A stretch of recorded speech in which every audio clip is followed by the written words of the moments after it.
And ooh.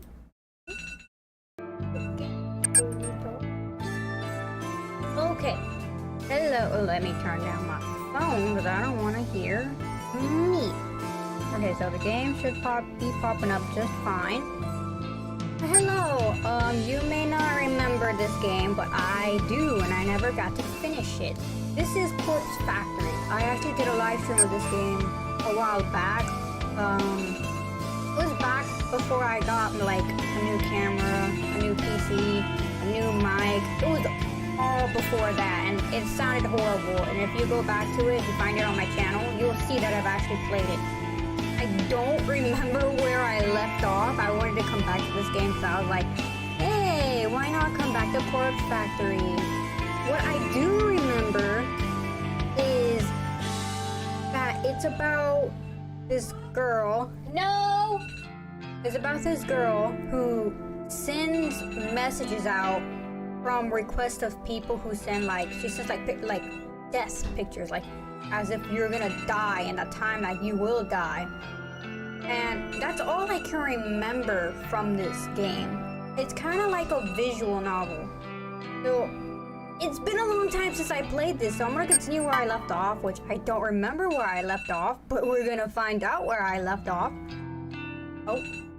I lay down on the couch and stretched my body, letting my taut out muscles stiffen and then relax. The day is still early and it feels good that all my chores are already complete. Okay. The icing on the cake is the fact that Corpse Girl has 2 new requests sitting patiently in her inbox. Oh, okay, and her name was Corpse Girl as well. I better remember this game, like no joke. And don't mind the alarm in the background. Nerd! Go nerd! Go nerd!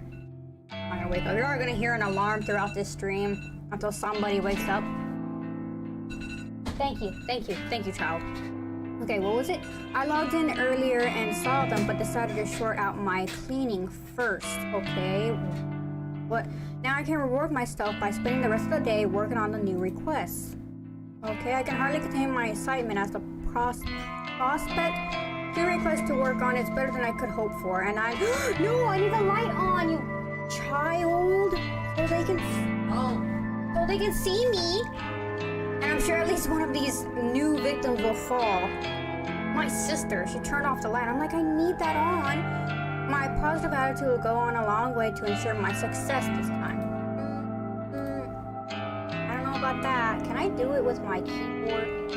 My mouse has been acting up, dude. Okay, I can.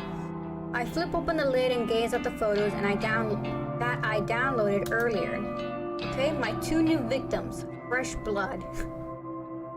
Okay, I think I remember this girl being obsessed with death. Jesus, the first is an older male, maybe in his 50s, typically businessman type. He might as well be the clone of every other nondescript man you see on the subway, at the supermarket, on TV. Okay, if I had to guess, I'd take a leap and lay his miserable wife wants him out of the picture. How do you know? Maybe she's not happy with their finances or having an affair, or she's just tired of his clone face and his clone personality. You know what this dude reminds me of? One Punch Man. My brother recently got me into that anime, and literally his bald head and his face reminds me of One Punch Man. No joke. Except he doesn't have that stupid bored look on his face. Regardless, someone wants his remarkable man removed from the face of his unremarkable world. Oh yeah, she likes to think in negative ways.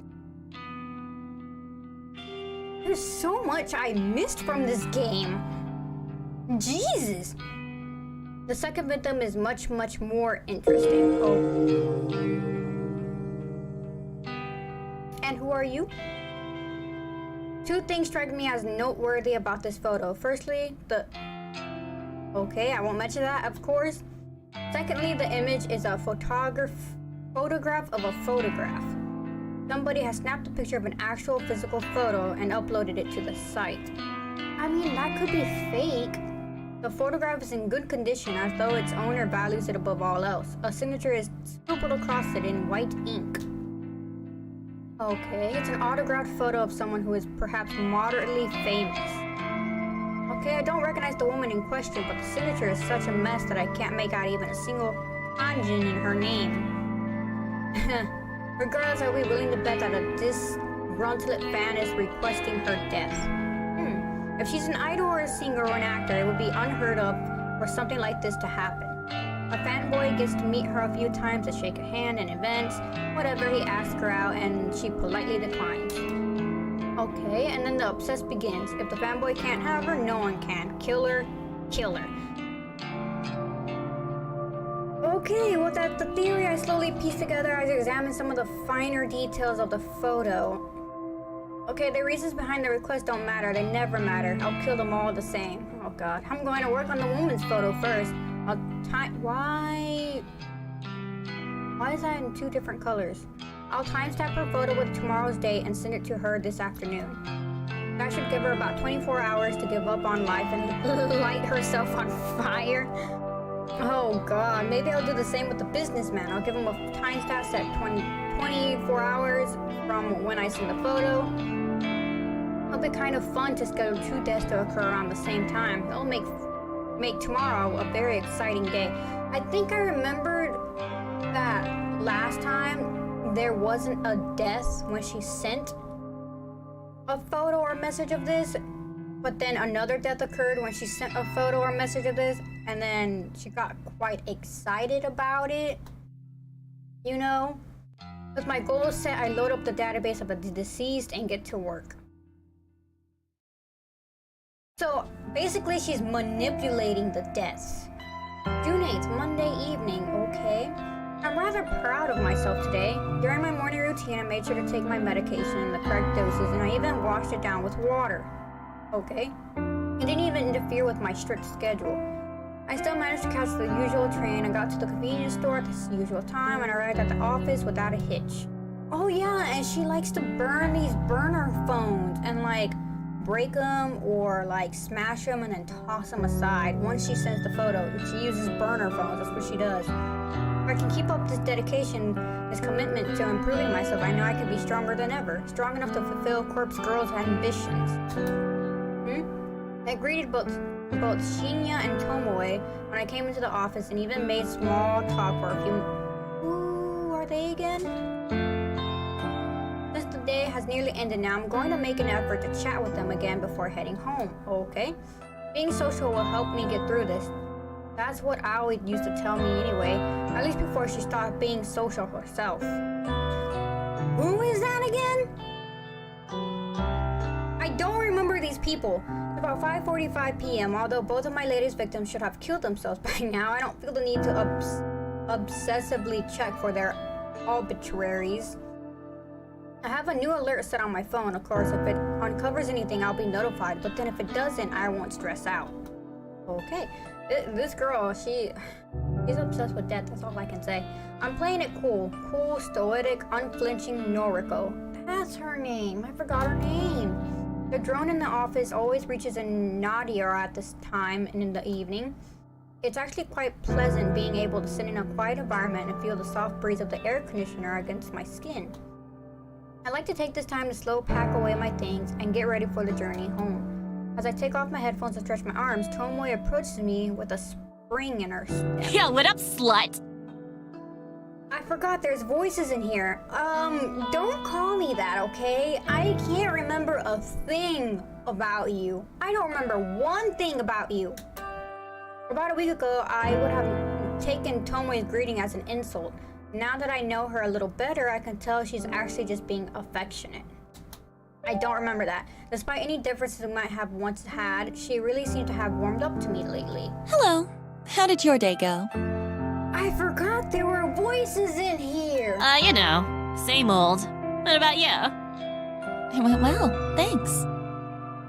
Good to hear. You know, Shinya and I are supposed to go out tonight, but... What's wrong? Hasn't he seemed, like, kinda off today? Oh? He can barely look me in the eye. Really? I spoke to him this morning. He seemed okay. I forgot there were voices in here, no joke. You don't reckon he's seen another woman, do ya? Another woman? Some fragment of a memory, some glimpse of a murky recollection fluttering around the corners of my mind, just out of reach. Shinya and another woman. Who's Shinya again? I forgot. Something is on the tip of my tongue, but I can't quite formulate my thoughts. Shinya isn't the type to cheat, though, so I don't know. I don't know, maybe it's time for you to get a new boyfriend. I do not remember who Shinya is, by the way. I do not remember. Cheating? No, Shinya wouldn't do that. He was so nervous when he spoke to me about being pressured into that word. Oh, that's it. The memory was fitting around the edges of the consciousness has come into the light. Shinya spoke to me hypothetically about being pressured into that word. You said Tomoe wasn't the one pressuring him, so who was he talking about? Is this something I could talk to Tomoe about? If Shinya really is having a hard time and acting differently around Tomoe, then their relationship could be in trouble. But it isn't even my place to say anything. You should say something. At least change your tone. At least come out of the dark side. I should really be saying that to myself. Shinya spoke to me and confident. He's my friend. But Tomoe is my friend too, and she seemed genuinely worried about him. I take a deep breath. I'm gonna say it. I'm gonna talk to her and tell her about his issues. This is just official drama, like usual, okay? Noriko would normally just reject it all and ignore these people. She wouldn't give it a second thought. Who is Noriko? Oh, Noriko is who I am. Oh, I'm sorry. I barely remember anything from this game. But that's unhealthy, anxious, scared, weak Noriko. I don't want to be that girl anymore. I can be more than that. I'm improving day by day, and part of that improvement involves being more social. It's good for me, right? Yeah. Shinya and Tomoe are my friends. People want their friends to be happy. That's normal. That's normal. That's normal, right? Yes, it's normal. I think so, therefore I want them to be happy together. I swallow hard and speak my mind. Tomoe, I think that Shinya may be involved with another woman. What? Are you serious? Yes, I'm Listen serious. though, it's not exactly how it sounds. He came to me a little while ago and asked what to do if someone pressured him into sex. I know that you're not the one he was referring to, so I think he may be in trouble. I think someone else might be forcing him to do something he doesn't want to do. What the fuck? He spoke to you about it, but not me? Well, he was probably afraid. Tomoe, he seemed really depressed about it. I think he wanted to resolve the situation without having to worry you. Yeah, I get what you mean, but I like the get you what you mean. who the hell is trying to seduce him? That would actually, you know, my sister will probably start talking like that if she hears this girl talking like that. I'm afraid I have no clue about that. Sorry. Okay, that's fine. Thanks for telling me this anyway. Now at least I know something's up with him. I'm gonna speak to him. I'll make him cough up what's what. Okay, good. Are you Work sure on that's the best thing to relationship.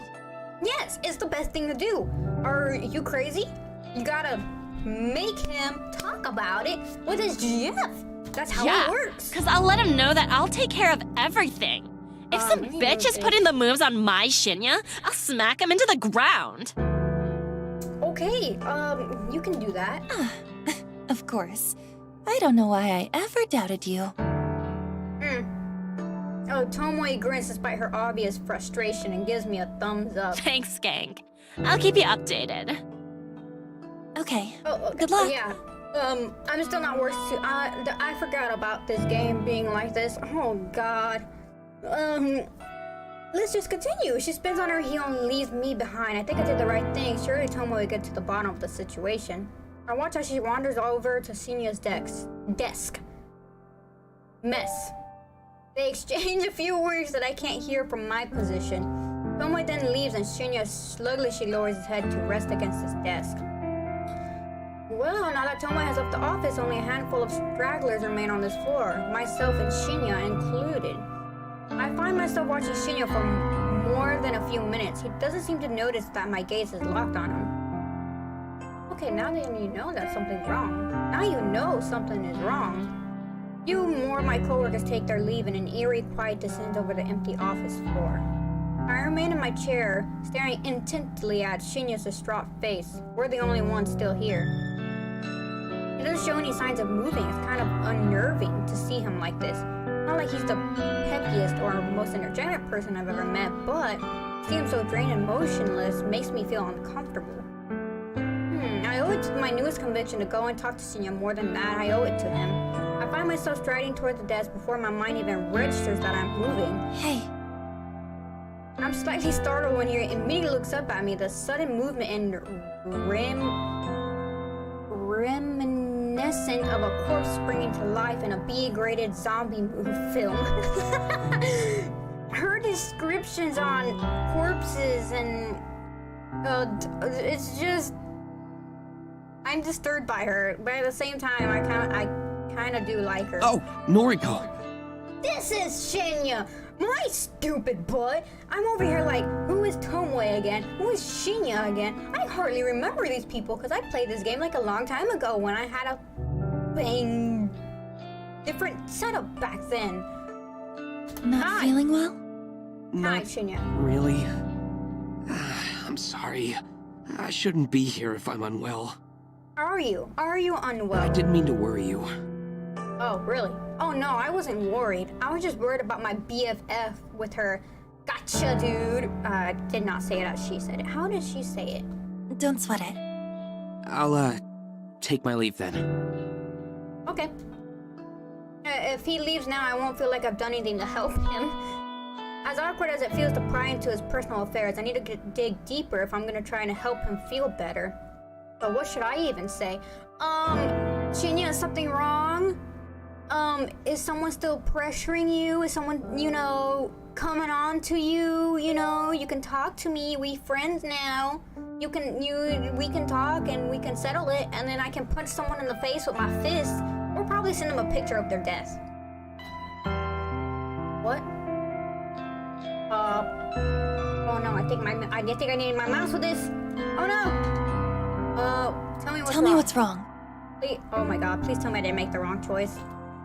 I don't expect my blunt words to get through to him. I don't expect anything. Really, I'm used to confronting people about the shiitake mushrooms they're facing in their personal lives. I'm usually content to simply sit on the sidelines and watch. No need to worry.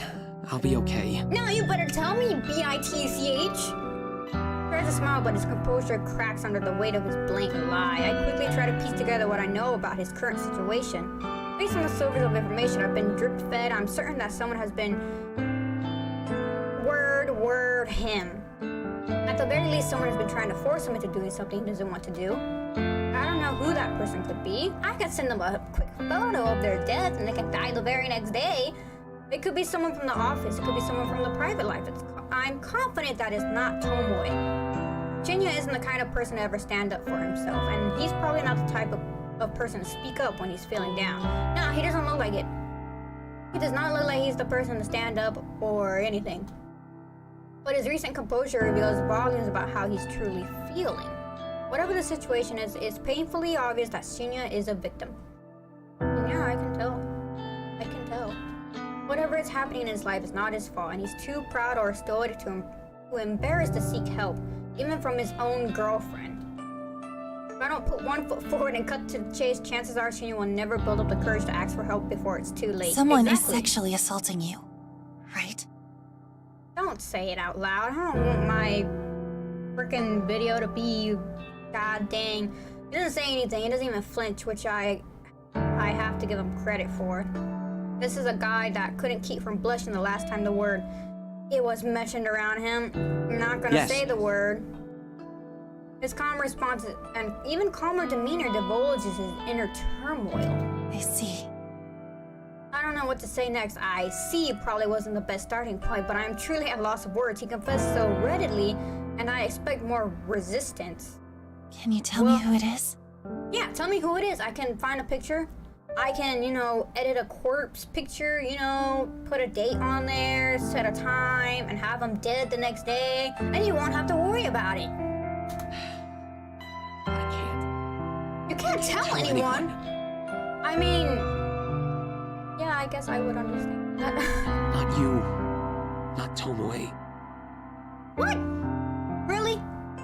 Dude, I just said I could snap a picture, edit a corpse with that person's face on it, let him die the next day, and then you'll be fine. Can't even tell my father, and he's a detective. A powerful authority figure. Well, then tell your father. Not that hard. I mean, come on. Just Nothing I can do. I'm trapped. Oh, come on. Trapped?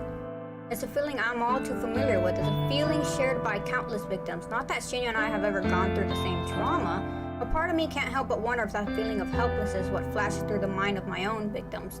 Actually, I don't have to wonder. I know it to be true. The realization makes me feel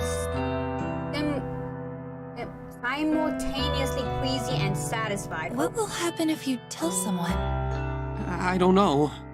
I mean, you can just tell someone. Come on, man. Just be a big boy. Put your big boy pants on. You know what? I shouldn't be saying this.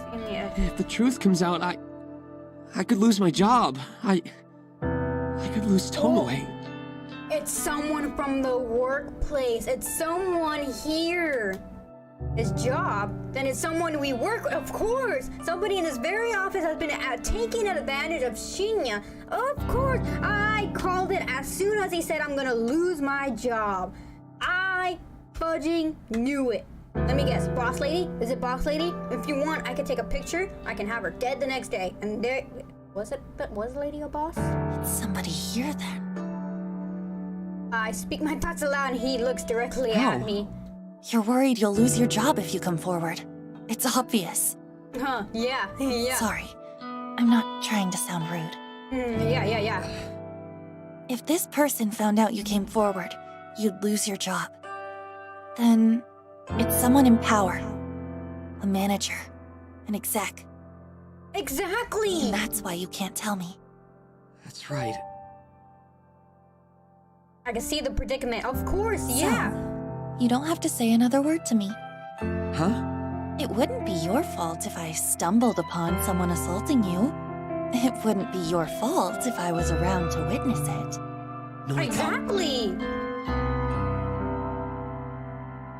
It's almost as if, oh my god, I forgot I'm supposed to be reading this. It's almost as if he's come up with a brilliant scheme, a scheme that I not so subtly planted within his mind. Shinya takes a deep breath before collecting his I'm bag. taking the elevator up to the executive offices. Please don't follow me. Ah. Now, wait, are we about to see something?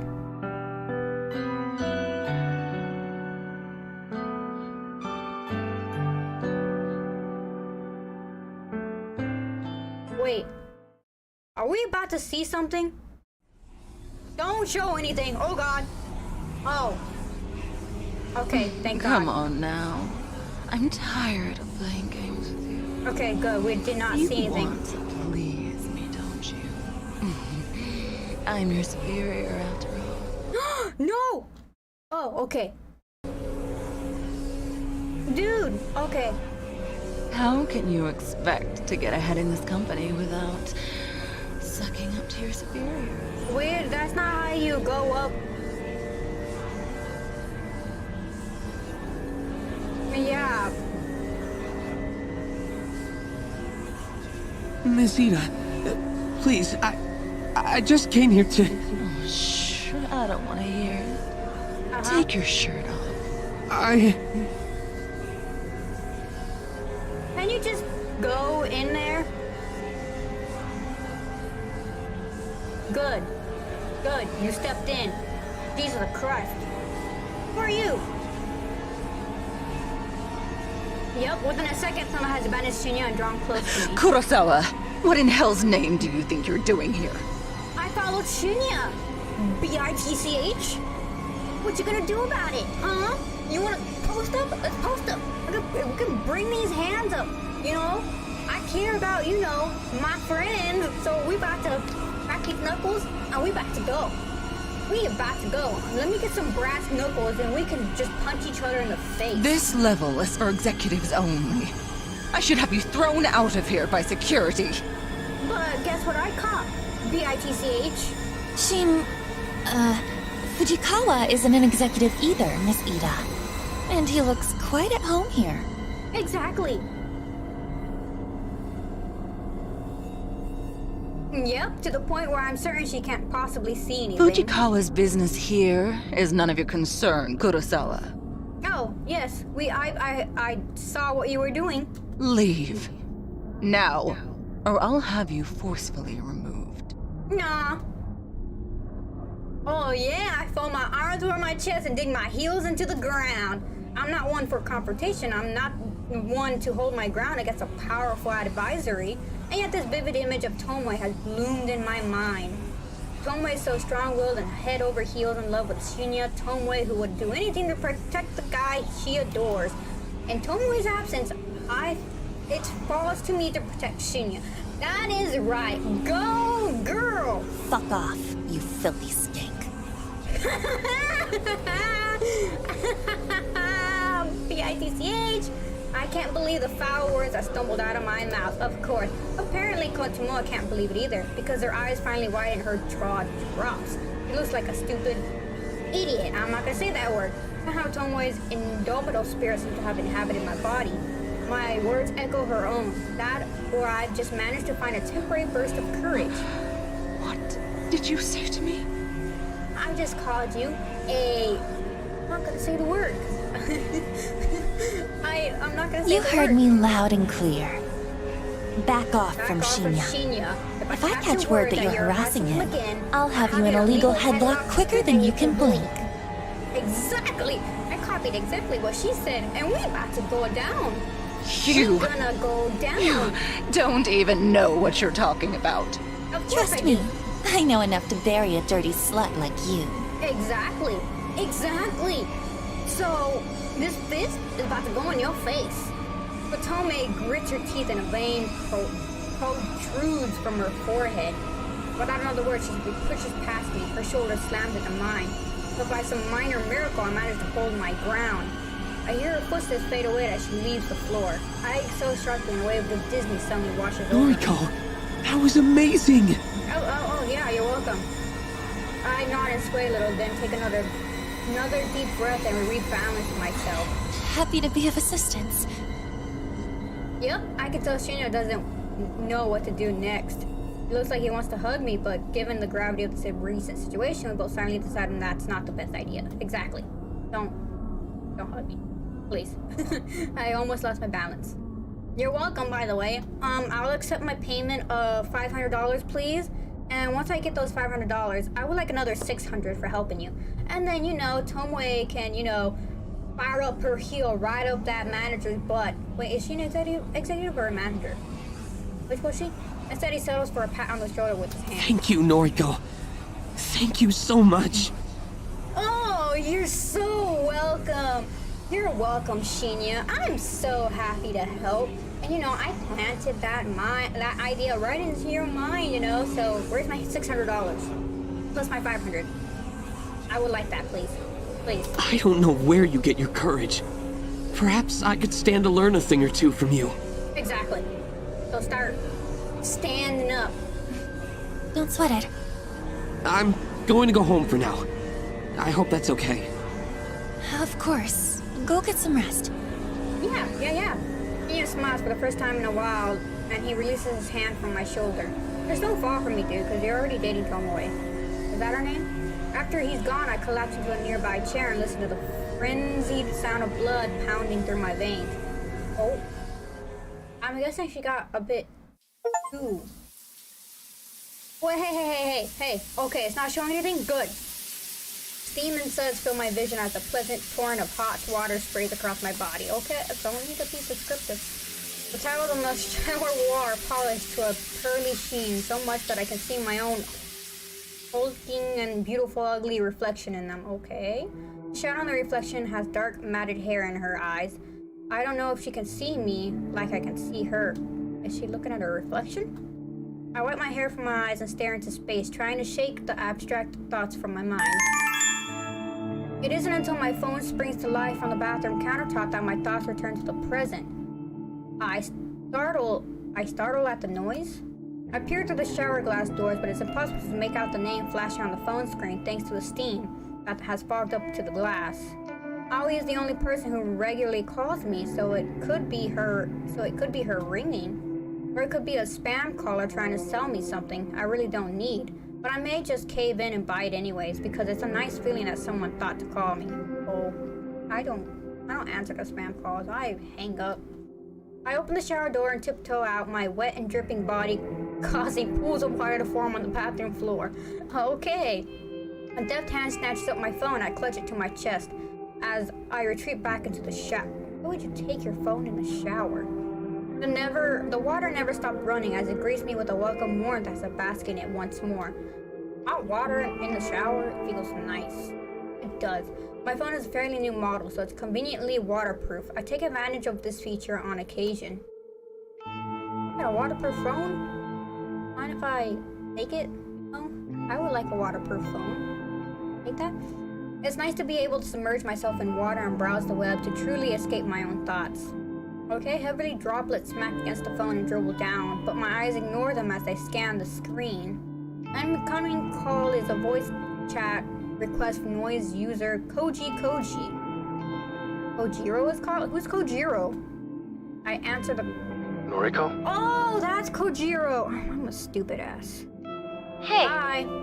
Yeah, hi. Hi. What do you want? Good time? What do you want? Sure. Mad. What do you want? Wanted to tell you something. I saw a post on... This call has static. Oh, that's not static. I'm currently in the shower. Sorry, it's just the shower running. Yeah. Oh, in the shower? No, I'm not in the shower. I'm outside the shower. Yeah? You didn't have to say you were in the shower. Okay. Well, sorry. Awkward now. Yeah, because she answered saying she was in the shower when she didn't have to say she was in the shower. Really, it's fine. What did you want to tell me? Okay. Yeah, tell me, Saw a new Kojiro. post on Noise Chan today. Posted this afternoon. Might interest you. Huh? What? The message board noise channel is often affectionately referred to as a noise chan by certain frequent users. I'm not really surprised that Kojiro is the type to call it that. What was the post about? Well, someone wrote this. I quote, "Hey, so today I got a strange gore photo from a number I don't have in my contacts." Okay. Continuing. Not sure what the deal is. It was gross though. Wondering if any hackers can trace the number or something? Oh yeah, her. No, not her. She receives the numbers. End quote. Thoughts? A strange gore photo from a number I don't have in my contacts. Sounds like Corpse Girl is struck again. Yeah, that's me. Right? Thought the same thing. Yeah. I wonder who wrote the post. Kojiro mentioned the post was written today, and the original post wrote that they received a photo today. That means it can only be one of two people, either of my latest victims. The carbon copy businessman or the attractive semi-famous singer, idol, actor, whatever woman. So, who wrote this post anyway? Don't know. Anonymous. Nah. Of course, it was a stupid question. No one would attach their name to such a strange post. Was hoping you could tell me. How would I know? Yeah, how would I know? I don't know anything. Well, you're Corpse Girl, right? Wait! How do you find out? How do you find out it was me? Oh, boy, you got the wrong person. I'm not Corpse Girl. I'm just a regular business building girl, you know, just taking care of business. I don't... This again. Kojiro doesn't let it slide. What is he suspecting now? What did I do this It's okay. time? We can discuss later. Oh yeah, the original post has a reply. What? I'll read it too. Quote, But how'd you... "You got this too? Was the gore photo a picture of yourself? I'm worried. Received a similar pic from the same number. Continuing, thinking about contacting the police. Not sure if I'm overreacting." End quote. Oh, so both of them replied to the same post, and both of them, okay. Both posts talks about receiving a photo. That can only mean that one of them is boring business and one of them is a semi-famous woman. However, the fact that they've taken the discussion online instead of just slitting their own throats is rather troubling. Or the photos not convincing enough to make them kill themselves, or not enticing enough to summon another entity to snuff out their souls. Was this attempt just to repeat a failure I had with the twin woman? Anyway, enjoy your shower. Let's talk tomorrow, Corpse Girl. I am not Corpse Girl! I am not! Before I can interject, Kojiro ends the call. He's gonna, again, assume my true identity. He's assumed correctly, but that's beside the point. Maybe it doesn't matter too much. Maybe this will actually save me some time and effort. If he really knows I'm Corpse Girl, it should be easy to strike a deal with him in exchange for access to a fresh supply of cadavers. Why would you want that? That is if I decide to walk that path and take this game to the next level. No, take it to the next level. Thinking it through, I may very well have to go ahead and do that. No, don't do that. My last 3 victims have not ended their lives, so I planned. Okay. My success rate is very, very low. That's a depressing fact, and one that the old Noriko would probably have thrown a tantrum over, but not me, not new and improved Noriko. Why? I turn off the running water and step out of the shower. Oh, a shiver scuttles down my spine like a spider as the cold, damp air clings to my naked form. Throwing my phone into the bathroom counter, I reach for a towel and wrap it around my corpulent, emaciated body. The thick flaps on my skeletal arms jiggle as I dry myself. Okay. Okay, yep. Okay.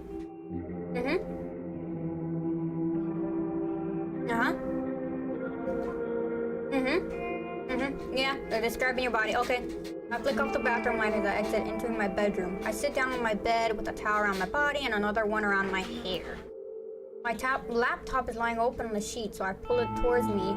A few clever keyboards and a search engine quickly lead me to the post on Noise channel that Kojiro just informed me about. Sure enough, he was telling the truth. The original poster submitted this just today, and the following up reply was submitted shortly after. Okay, I skimmed through the text to see if there are any clues about either poster's identity. However, nothing really stands out. I'll retain my assumptions that my 2 latest victims created these posts. I spent a little time applying various moisturizing creams to my skin before getting dressed in my bedwear. So, these 2 people probably didn't die. I'm feeling pretty relaxed by the time I finish. Perhaps I'll spend the rest of the evening reading a book in bed. Okay, or I could try and plan out the next move with Kojiro. Should I come forward, claim my identity, and request access to his morgue? He ain't gonna request nothing for you, lady. What is wrong with you? What is wrong with you? It's a big... No, that is not a big step. What is wrong with you? It seems to be the first time... This seems to be the time for me to make a bold move. I can't keep working on requests that are doomed to fail. I need to start succeeding for me, for Corpse Girl. I pull my laptop to me once more and begging to brainwash my plans. Okay. You're crazy. You are crazy.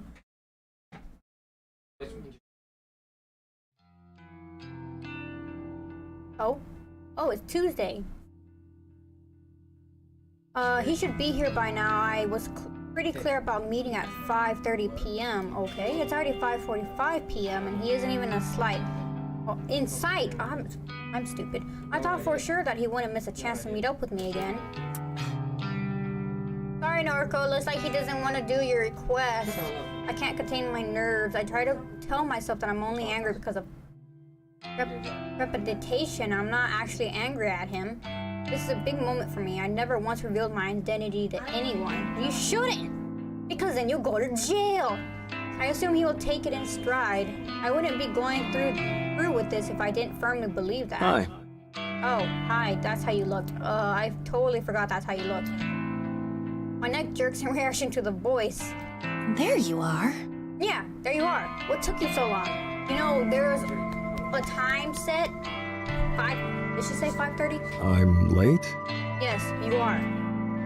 I make a point of checking the time on my phone and nod. Sauce. Traffic? Saws? What does that mean? Saws? As in sorry? Is that what you meant? You drove here? No. Okay. What did you want to discuss? I have a request for you. And a Yeah. confession. Just don't reveal who you are. Knew it. Yeah, he's known for some time. I was fooling myself thinking that my stupid attempts to raise suspicion of my identity were working on him. You're going to confess your love. Been waiting Oh for my this God. moment. Are you obsessed with her? Wait, no, that's not. Shh. No more words. I accept your heart. Dude, what? Kojiro, I don't. Call me Koji now. We're one. No need to be shy. Dude, I am not. Then fill it with water. This isn't getting me anywhere. Thanks to my frustration and nervous, I simply blurt out my true confession. I'm Corpse Girl. Yeah, I'm Corpse Girl, you big idiot. Well, why did you have to say that? Yes? Okay. So, a kiss to commemorate our love? No kiss. Did you even hear what I just said? Of course. I'm Corpse Girl. I'm the one behind the corpse photos and the deaths and. It feels kind of strange to say these things out loud. For some reason, it leaves out a sour, bitter taste in my mouth that I can't Yes, swallow. I know. Knew it since our first noise chat. What? Since Our what? first noise chat? What noise chat? Remember? You messaged me late at night. Asked me if I knew about Corpse Girl. Is that what tipped you off? You assumed I was her just because I mentioned her? No. Then. How? How did you figure it out? Yeah, I would like to know that too. You asked me to look up names. Names of Corpse Girl's victims. Okay. Yeah, I did, huh? That was stupid of me. I suppose that gave it away. Yeah. Other people could have known those names. Then. Come on, throw me a bone here. How'd you find out? You said you requested Eiji Hanada's death. Wait, no.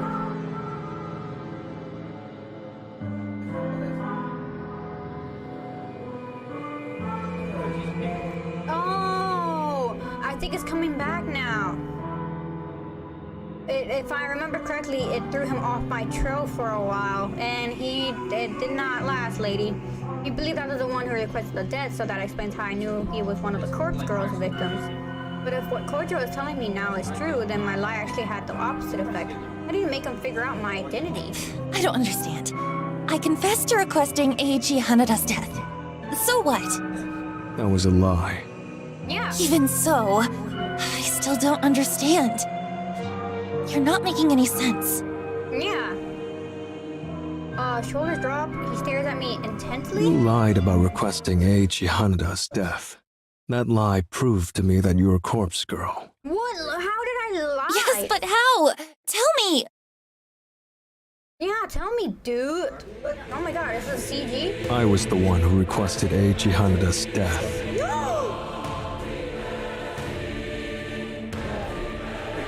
No way! Oh no! Kojo Deadpan Countenance makes his claim believably beyond all doubt. Oh my god! I submitted his photo to Corpse Girl's website. Imagine my surprise when you claimed that you did it. Oh That god! lie made it clear. You knew his name. You knew he died. You knew he was Corpse Girl's victim. Ergo, you are Corpse Girl. That's how... Despite my dazed state, I can't fault his logic. I took credit for something Kojiro did. Of course that would paint me as a liar in his eyes. Oh god! So, you've known this whole time. Yes.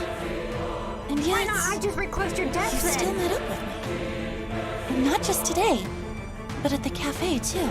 What, you obsessed with me Yes. or something? Aren't you scared of me? No, that's not the way I'd put it. You're in love with somebody who likes to send photos. You yeah. should be scared of me. Why would I After be all, scared of you? I requested the death. Had motive for murder, even if I didn't carry it out personally. Why would I be scared of you? Imagine what else I'm capable of. Don't! From our discussions, I know you don't kill your victims. You just nudge them, urge them, tempt them with death as an escape from their fear. Oh You're no God. murderer. What reason have I to fear you? Oh, he's right. He's absolutely right. He knows everything about Corpse Girl's methods. My methods. Kojiro is a dangerous enemy. Oh God.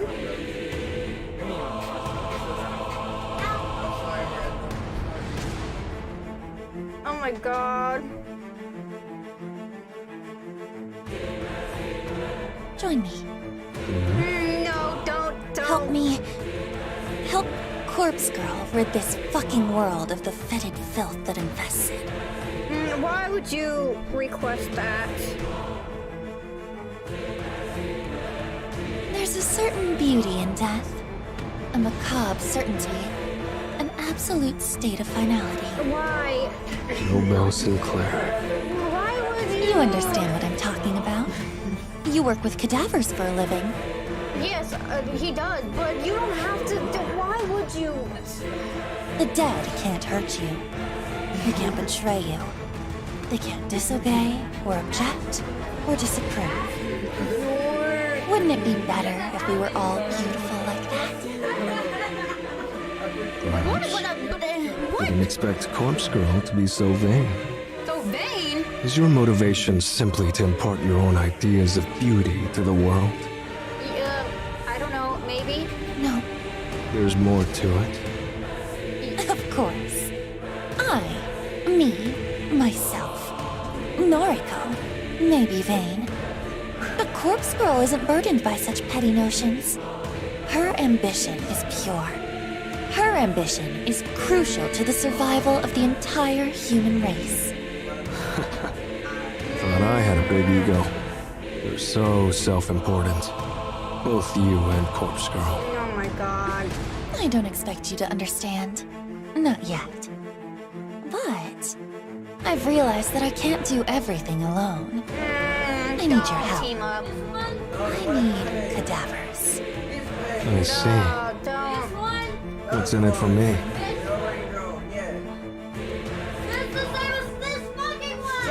If I don't, I propose an equal partnership. You'll reap half of the benefits from Corpse Girl's work. what he wants is you, girl.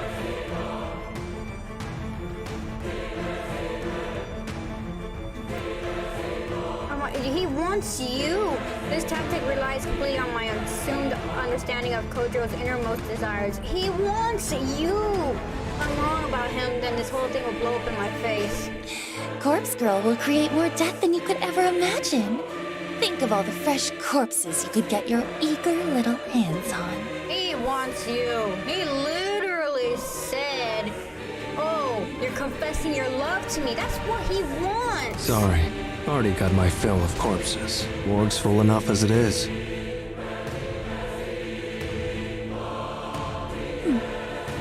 You've always wanted to mimic Nobel Sinclair.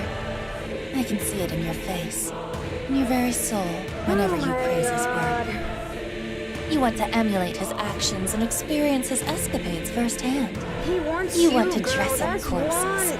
take them out to dinner, perform all manner of bizarre social experiments with the dead. He wants It's your you. passion. But living vicariously through Nobel Sinclair's books isn't enough for you anymore. And that's where your fascination with me, with Corpse Girl, stems from. As soon as you figured me out, you knew I was your gateway to satisfying your lust for the macabre. No, he. You work with cadavers all day, every day. But you can't get them out of the morgue with eyes on you at all times. But I can. I have the perfect plan on how to withdraw all the corpses we could ever need. Half of them for you, and half of them for me. Girl, An he. equal partnership. He want. He's gonna say no. And my speech let Kojiro bask in my words. Oh my god. I hope I was convincing enough to sway him, and I hope I pray that I'm correct about his sickest desires. That's not what he wants! Literally, he said as soon as he met up with you, you're confessing your love to me. That is what he literally said. He is obsessed with you. Oh my god. Clapping as he got slowly inches closer to me until I could feel his breath across my face. Figured me out? Yeah. I'll play yeah. along. Say there's a way to get corpses out of the morgue without getting busted. Don't you think I'd have found it by now? Perhaps you're not as clever as you think you are. Perhaps. But you have the answer? I do. I guarantee it will work. A bead of sweat forms on the back of my neck. Oh no, I'm not exactly bluffing, but I have planned out this whole scenario in detail. But until I actually try out to pull off such a maneuver, I can only speculate that it will work. I need to exaggerate my confidence long enough for us to rally together. Something about you makes you seem trustworthy. So be it. Consider us partners. For now. You accept? Sure. Don't make me regret it. Yeah, But he's gonna regret it. listen, what I do with my share of corpses is my business. No nosing about. Got it? Oh, I'm gonna nose about it all right because you decided. You still want to keep secrets, even if we'll be working together? Shouldn't we be open and honest and build a trusting partnership? Here's the deal. You don't pry, and I'll assist you with Corpse Girl's work.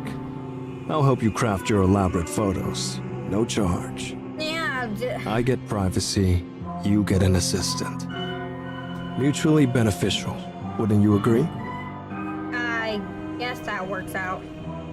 I think about his offer. It's true that I don't really need to know what he's doing with the corpses on offer. Thing is illegally already, so if he wants to take it further, that's not on me. If I can get some assistance, it will surely help me churn out photos at a faster rate.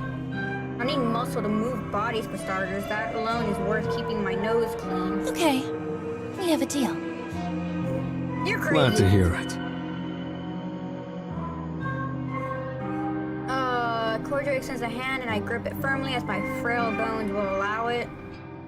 Jake once the Cordial offers me a surprisingly warm smile. His intense murderous demeanor suddenly vanished and he reversed to his awkward alien self. Saws about the love confession stuff before. Oh, Saws means sorry. Too late now, but I'd have helped Corpse Girl in return for a simple date. Oh, God. I knew it! I fucking knew it! Excuse my language! Seriously, did I come up with this elaborate insight into his psyche and his desires for absolutely no reason? Exactly! I said he wanted you, and you did not listen. Was all he wanted a chance to take me out? Yes!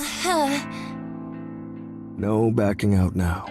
We've got a deal, Oh, right? God, yeah, that's what you basically did. Right. Welcome to the team, Kojiro. Team Corpse Girl, huh? Well, it's good to be on board. My more connections, your schemes. We hoist piles of corpses out and split the stack 50-50. That the whole of it? Yes, that's the whole of it, but I don't want to go on a date with you. You're weird. I don't even see how you figured me out. Actually, I know how you figured me out because you're the one that requested the debt that I lied about. You're dangerous. To put it simply, yeah. And I get your assistance with Corpse Girl's work. A reward for keeping my eyes shut. What? Of course. Looking forward to that. A spoken contract's as good as anything to me. I'm satisfied. When do we start? Soon. There's only one thing missing from my plan. What is that, That huh? is? We need somewhere to store the bodies we retrieve. Somewhere big, with no one to meddle in our business. Uh-huh. I'm thinking an old warehouse or something like that. No, thank you. A warehouse, huh? No. What about an abandoned factory? I might know a place. An abandoned factory? Corpse factory! Holy shoot! A factory?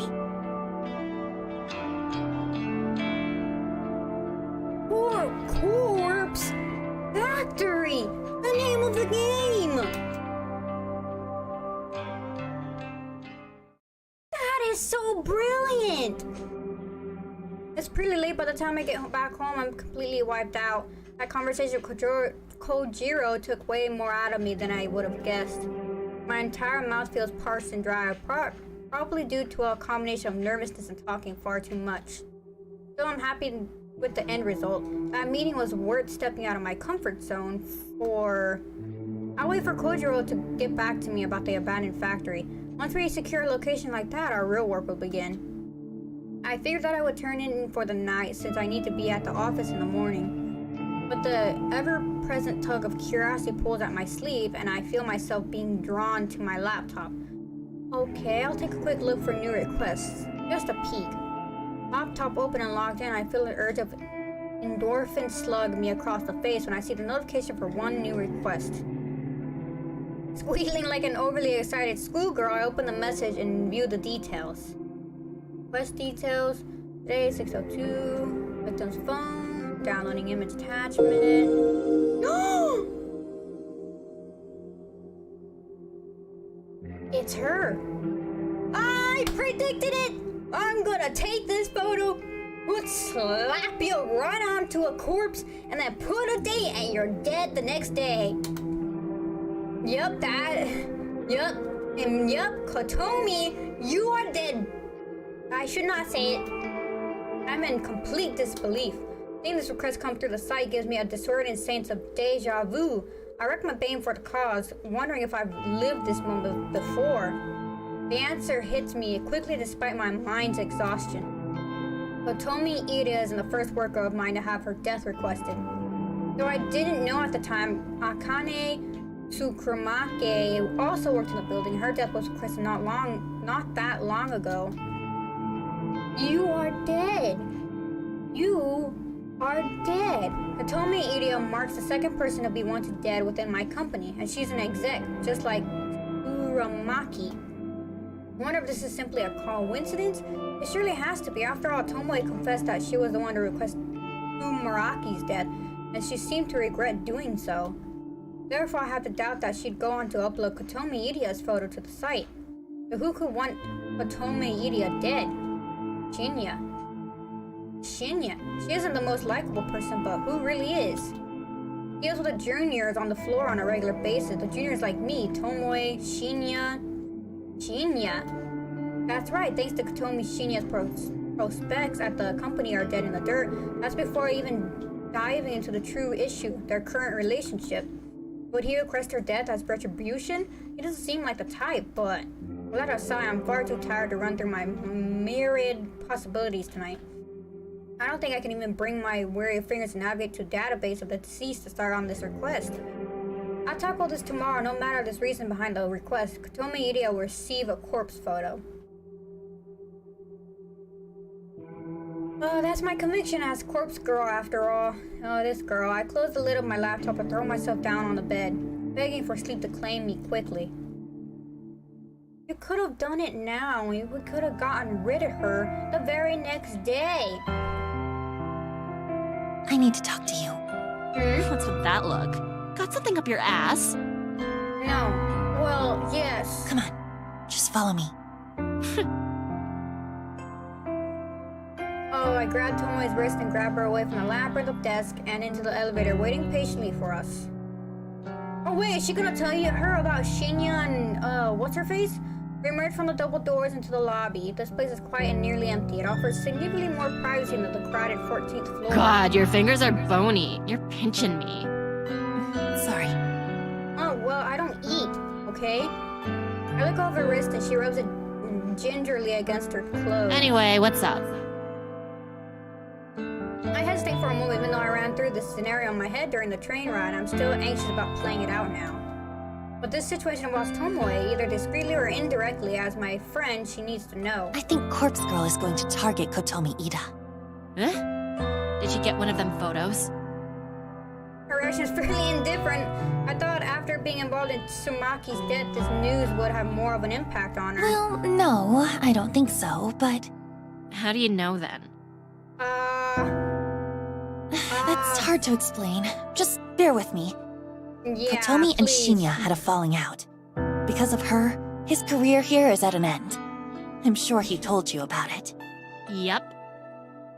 That makes sense. Shinya would confide in his girlfriend about his career, but I don't know the extent of Tomoe's inside knowledge. I doubt she knows the true nature of their relationship, judging by how nonchalant her reaction has been so far. So, if you can kind of guess what I'm getting at, What? I think maybe that Shinya requested her death. Shinya? Nah, he don't have it in him. Besides, that bitch has it coming. She does? Yep. I'm surprised you found out about it, but I plugged your photo into Corpse Girl's website yesterday. Oh God! I'm stunned. I can hardly formulate a response to Tomoe's confession. Oh no! Absolute skank. She deserves to die.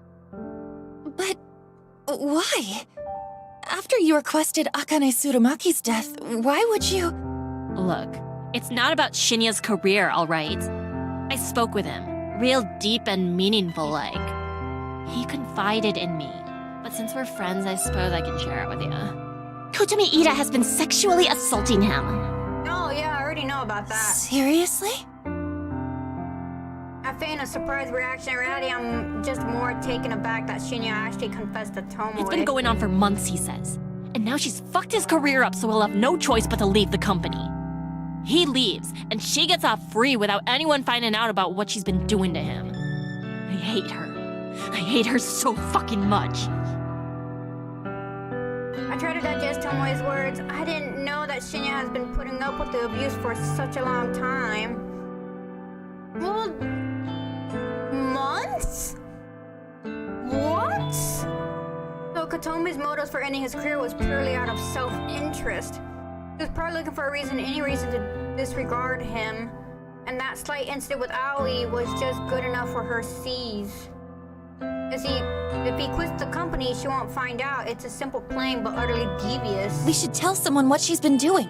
She can't get away with that. She ain't gonna Yeah. get away with it. Corpse Girl's coming for her, remember? I can't wait to hear the news about Kotomi winding up dead somewhere. I hope she gets her throat slit. Oh, God. Yeah. But hey, how'd you find out about it? Oh, God, don't tell her. Don't tell her. Don't tell her. Don't tell her. Oh, I figured it out.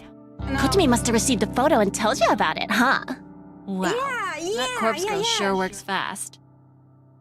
Yeah, Wait a that. minute. Why would she even show you something like that? No, she showed When me. I think about it, there was that time you got a photo, but nothing happened to you. No. It's just oh God, what is wrong with it? Then, the only way you could have really known about Kotomi is... No, don't say another word. Don't say another word, please. Don't.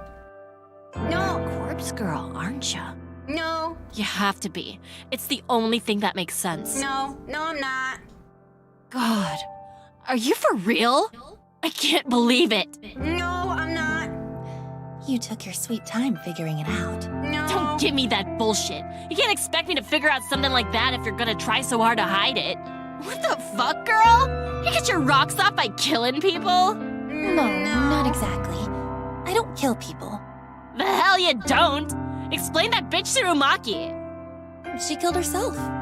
Yeah, she killed herself. That's the cover-up, right? I'm serious. She killed herself. But Corpse Girl encouraged her to do it.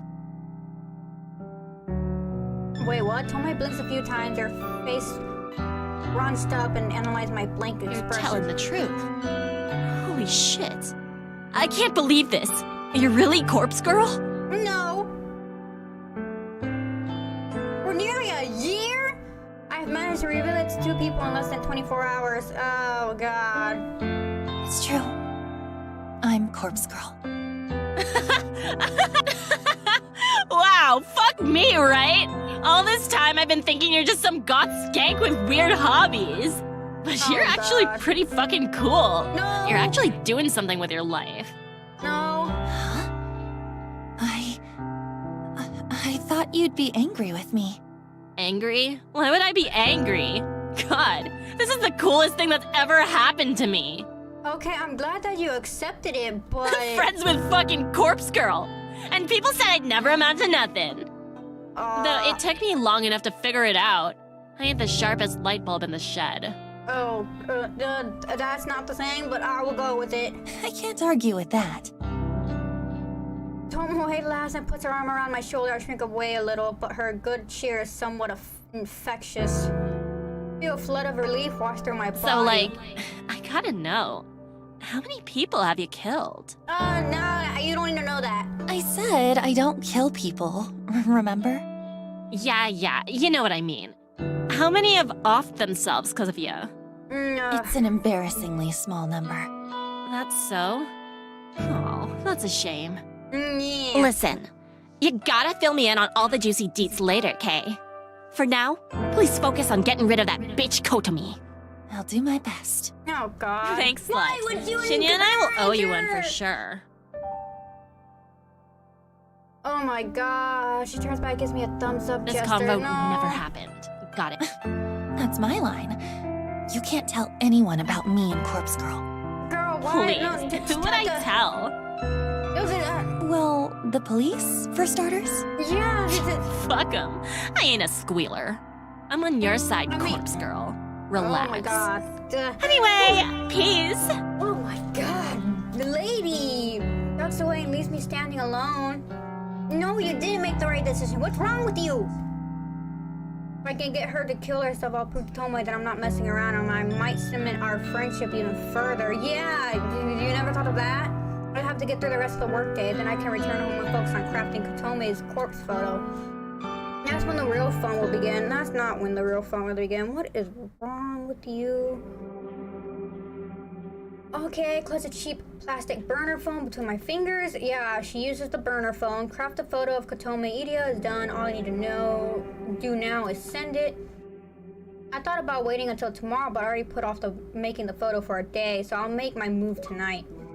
During editing, I timestamped the photo with tomorrow's date, 10:46 a.m. I don't leave much time if Kotome receives the photo tonight, but I'm confident the plan will be effective. Kotome will look at the photo tonight. She'll either freak out and end it all immediately after, or after a sleepless night of anxiety, she'll pull the trigger. Figuratively speaking, instead of going to the office in the morning. I could cross my fingers and hope that my divine intervention someone else will take her life, but based on my recent failures, I don't think that's likely anymore. If anyone else was ever involved in the death of Corpse Girl's victims, I don't think they're still around. Why else would my last few attempts have failed? No, my best bet is to urge Kotomi and simply kill herself. A convincing enough corpse photo might be enough to lure her to death. Okay, when I turn on the burner phone, I have to see the battery is still charged. You are one crazy chick. I load up the phone number masking app, enter my trademark digits, and then shoot the photo into the network. If Kotomi is a screen addict like the rest of society, she'll be freaking out in about 10 seconds. Since this victim is going to have a quick turnaround time, I'll take the burner to the back shed tonight to store it. And I'll ditch it on the way to the office tomorrow. Don't ditch it on the way to the office tomorrow. I'm not expecting a reply within such a narrow time frame, so there's no need to hold onto the phone for 24 hours like I normally do. Clutching the phone with one hand, I grab my keys from the kitchen bench with the other. I step toward the front door. Huh? The phone in my hand vibrates violently and I nearly drop it in terror. What the? What? One new message. Without thinking, I unlock the phone and open the message. It's a reply from Kotomi Idia. You think this is funny? I know who you...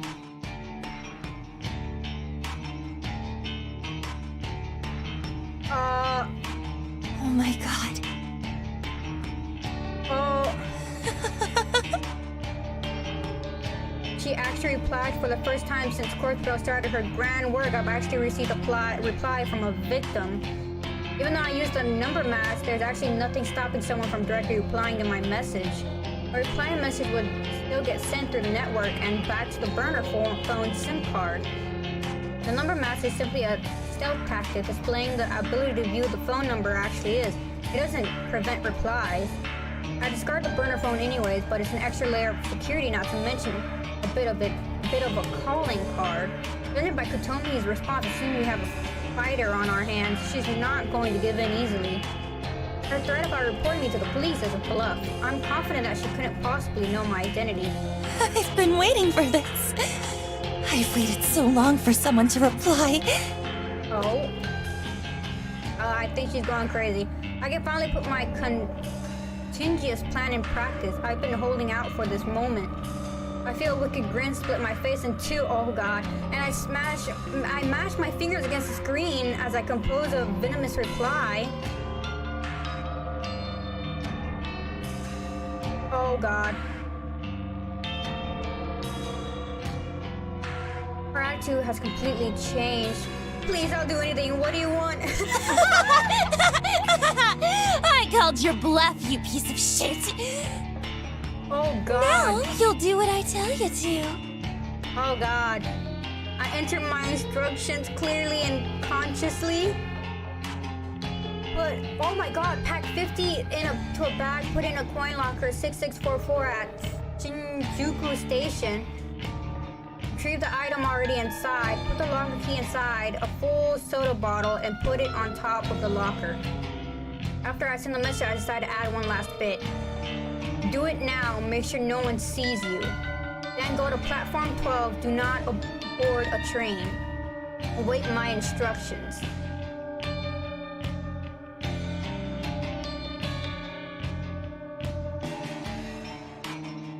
Yes! Oh my god! I've done it. I've convinced her. I've collected the money once I'm sure she is no longer hanging around. Oh god, what? Oh my god! I choose them not to simply test the waters. Asking for an insane amount would make it impossible for a victim to follow through. But I figure someone like Kotomi, an exec for a big company, would easily have access to this much dough. Oh god, I'll go collect the money. Don't, cause she will. And if everything goes well, Kotomi Media will disappear before sunrise. Oh god. Though the hour is late, quite a few commuters are still navigating through Shinjuku Station's wide platforms and underground labyrinth. The train station beneath my feet is sprawling metropolis that extends below the city. It's packed with restaurants, shops, and other outlets. Okay. But as I'm standing on one of the countless train platforms above ground, that world might as well be a completely different dimension. Oh god. The only problem is that I'll have to bear the maze as soon as I descend the platform stairs. I tend to get dizzy in such places. My normal morning routine doesn't require me to travel through the underground plaza. I'm able to exit the station within minutes of my train arriving at the platform. Girl, you are crazy! Still, I'm somewhat familiar with the layout of the underground. I know exactly where coin locker 6644 is located. Oh god, the coin lockers in train stations like these are a popular way for people to store luggage or personal belongings for a few hours at a time. In Shinjuku, it can often be difficult to find even a single available locker. The coin locker 6644 is special. I approach it from the main passageway of the underground, and my eyes take in a familiar sight. Oh, where is it? Oh, I see it! 644 is in the side of the middle row now, nestled between countless other lockers. Hey, what happened to that locker? Locker 664 sits in the middle row, nestled between countless other lockers. Across its door is a thick coat of graffiti, colorful curse words sprayed on with thick paint adorn the locker. Oh my god. The graffiti is such an eyesore that it acts as a deterrent to anyone who might want to store their belongings. The icing on the cake is the condition of the coin operator lock. The thing is busted and dented from physical abuse, like someone had tried to pry it into the crowbar on multiple occasions. However, I know from testing it firsthand that lock still works, despite its battered appearance. Man, oh my god, this girl. No one in their right mind would use this locker, and what makes it the perfect spot to host my pickup. Glancing at the locker, I notice a soda bottle sit on the top of a soda bottle full of bubbly, opaque liquid. I quickly look around and make sure that Kotomi is nowhere in sight. I walk past the locker and complete a lap around the immediate area, scanning through for her. But she isn't here. In fact, there's a few people in this little section of the station. Good, she followed my instructions perfectly. After leaving the key in the soda bottle, she left immediately. approach the locker once more. I reach up above it and retrieve the soda bottle, then crack it open, hear the fizz hiss. I bring the lips of the bottle to my eye level and peer inside, trying to identify the shape of the key within the swirling ocean of carbonation. There it is. I try to fish inside the narrow bottle, opening with my fingers thin through the R. I can't squeeze more than one finger through the bottle at a time. I could tip the bottle over and let the soda and the key spill out from the floor, but if someone sees me being a nuisance or causing a mess, I'll draw an unwanted attention. I got no choice but to chug back down of the soda and try to catch the key in my mouth. Oh god. As disgusting as the concept is, I need to steel myself. I raise the bottle to my lips, tilt my head back, and pour the foul liquid into my open mouth. The saccharine tang of artificial flavors assaults my taste buds, and I immediately want to vomit. Anyone would want to vomit. But I'm committed to see this through. I can't throw up later. The most important thing is getting the key. It is until the bottle is half empty that cold metal key drops to my mouth. It clings against my teeth, and I nearly choke in surprise. Sputter and spitting, I feel droplets of soda running down my chin. My cheeks are puffed up like a squirrel as if I try to retain the key and the soda in my mouth. I reach, oh god, and recover the tiny key quickly and swallowing down the rest of the soda in my mouth, trying hard not to release the repugnant belch? Is that what that is? I turn the key over in my hand and smile. My sticky teeth adhere to my teeth and I take a few steps to lick them clean. Okay, tossing the soda bottle into a nearby trash, and I wipe the key clean on my shirt and quickly insert the key into the coin locker. I twist the key, turn the latch, and swing the locker door open. Inside the dark vault is a single bag, okay? A simple paper pouch like you would get at a grocery store. I pulled the paper bag and took a look inside. 6 stacks of 10,000 yen bills. Oh gosh, he actually did it! I'm not foolish enough to stand here and count it out, but I'm confident that amount is at least pretty close to what I requested. It worked! My plan worked! Please don't tell me she's gonna come out of nowhere. Oh god. Oh god. Just one more thing to do. I fold up the paper bag and clutch it tightly with my free hand. I pull the burner phone out of my handbag. Compose a message to Kotomi Iria, who should be obediently waiting above ground on the train platform. Oh!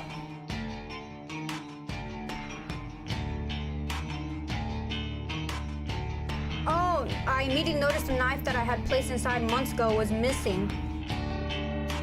Oh god, my message had read in the bag locker and then retrieved the item already inside. Oh, if she kills someone exiting the train, Corpse Girl will spare her life. It's a simple exchange and one that I bet she will willing to make. If she gets away with the murder, she'll flee from the place. I won't see her ever again, and neither will Shinya or Tomoe. To us, she'll be as good as dead. Oh god. As Corpse Girl, well, as long as the body is claimed in exchange, she'll be satisfied. Oh god, after a few minutes of waiting for a reply, I figure she's not going to write back. She's probably getting ready to fulfill her task. Keen to witness how this unfolds, I take the nearest escalator up towards the train platform. Why would you? No, don't take anything up. The scene is absolute chaos. It wasn't difficult at all to navigate this area. All I had to do was follow the echoing screams. I spied a shadow form of bodies lying on the platform in front of me. I can't make out any details, but a shallow pool of blood reflects the harsh light shining up from... Oh god! To my surprise and delight, a second body is sprawled across the ground nearby. It's a young woman's corpse, one with arm raised with the side of a vending machine. Adrenaline surges through me at the violent scene. Kotomi Iria, she managed to take out 2 people. She might be my new favorite person in the entire world. Oh god. I hear panicked voices in the background. I turn my head slowly. What the? Oh, there's more bodies! 2 more bodies on the ground! 2 men in the expensive-looking suits are collapsing puddles of their own lifeblood. One of the men is still moving and groaning, pleading for someone to stem the tide of gore. A familiar lustful tingling sensation can stir and rise through my belly. My thighs, oh god, I feel my stomach toss, clench, and my breathing grows heavier. There's one more surprise to be had there amidst this beautiful spectacle of carnage. Oh my god! A woman is slumped in one of the plastic chairs. Oh, that lines the platforms. Her head is tilted, her suit jacked, stained with red. A thick knife with a black grip protrudes from the side of her neck, a bubbling river of vital fluid. Oh god. Oh, Tomi Idia. Dead. Oh, after she killed them, she killed herself. Oh my god, I spin around, take the entire view of the platform, counting up the bodies on the path of slaughter. My mind pieces together a theoretical scenario. Katomi waited as the train doors opened, knife drawn. The knife she retrieved from locker 6644. When the first person stepped out of the train, she stabbed him and left him for dead. The body that I first saw laying on the edge of the platform is perfectly aligned next to the train to fit this theory. In a panic, Katomi would have attempted to flee. She bumped into her second victim. The young woman slumped against the vending machine and cut her down despite leaving to make her escape. Judging by the wound on Katomi's own body, I would assume the two businessmen lying down tried to apprehend her. They must have sustained fatal wounds before finally managed to wrestle the knife away and plunge it into Katomi's neck. Oh god. It's all just speculation, but I'm fairly confident that's how this whole scenario played out. It's probably over in less than 60 seconds. And it could have worked out better for me. Oh god, I never dared hope that Katomi would ever meet her end once this plan had been set into motion. I would have been satisfied with her simply skipping down. I feel my legs weaken under my weight, and I'm afraid I might buckle at any second. The waves of radiating heat spread through. Oh god. There's so much blood, it's everywhere. Oh god, it's seen its countless photos, and I thought it'd become desensitized to it. Maybe I was wrong. Seeing blood in real life is completely different. I feel faint and pale, and oh god. I need to get out of here before police arrive. More importantly, I need to get away before I collapse in a... Oh god. I turn on my heel, spit down. Okay. Oh god.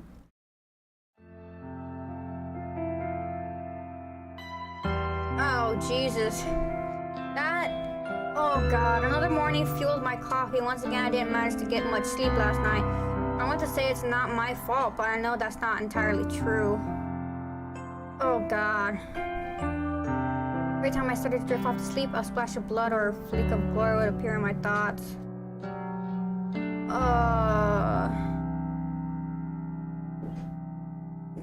Witnessing violence on that level in person was a different experience than I thought I had experienced to be. However, it has helped steel my resolve. Oh god, I need to desensitize myself to the kind of carnage if I'm not continuing the Corp Girl's ambitions. I set down the second empty can of coffee on my desk and leaned back in my chair. I catch a glimpse of Tomoe tapping away on her keyboard, completely obvious to what went down last night. There was a news broadcast regarding the event, of course, but the final detail of what occurred had been kept under wraps. It'll probably take the police and the media a little more time to get the story straight. Oh god, it's often that a mass killing spree takes over the news, and whether or not the identities of who involved will be revealed is beyond me. Well, you were there and there are cameras. For now, I'll assume that Tomoe is in the dark about the event. I don't take her as the kind of girl who'll be up to date on current events. Even if she did hear about the stabbing, she couldn't possibly know that Tomoe was the culprit. Yeah, she was the culprit. I should probably fill her in later, though she'll want to know that Corpse Girl claimed her victim, even if it was kind of a roundabout way. Oh my god, I stretched my arms above my head to let out a small sigh and proceed to crack open a third can of coffee before getting back to work. Let's hope they don't get a hold of her phone and see that message and then see you on camera getting money out of a locker. Girl. Oh my god. You got a minute? No. Check, yeah. I wanted to speak to you anyway. Oh yeah, you did, huh? Oh, okay. Well, you go first. For sure. Well, I wanted to thank you for killing Don't say it Kotomi Ida. I don't know how you did it, but... Huh? How did you know she died? Oh, come on. She didn't come in today, right? And there was that brutal stabbing incident over at the station last night. Yeah. It don't take a genius to put 3 and 3 together. That shit went down so close to here, where we spend so much of our time chances were good that it affects someone you know. Yeah, oh my god, I shake my head at her logic. The city is home to more people than you could count. You better hope nothing happens to this fine lady. I don't know how she could come to the conclusion, but the fact that she's actually correct just blows my mind. Exactly. Well, yeah. I guess that's it then. Yeah, that's I'm thankful. For serious. Yeah, Corpse Girl really did me and Shinya solid. Oh, yeah, you're welcome, but I didn't think it'd have to be in this If there's way. ever anything you need, like, no matter how dirty, then count me in. I owe you. No. Thanks. I'll keep that in mind. No. Sure. No, So, no. like, what'd you want to say to me? Oh, I was going to tell you that Kotomi is dead. Beat you to it, skank! Yeah, you did.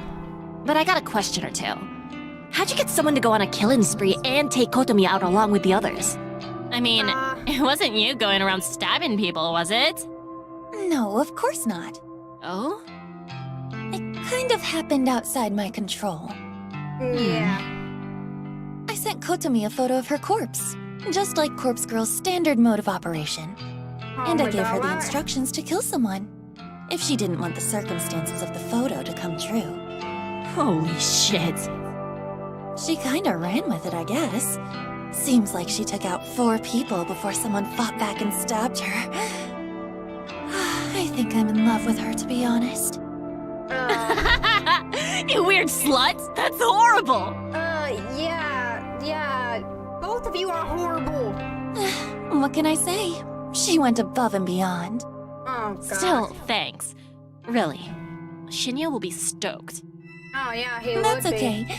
Just doing Corpse Girl's job. Where is Shinya, anyway? Oh, he was in earlier.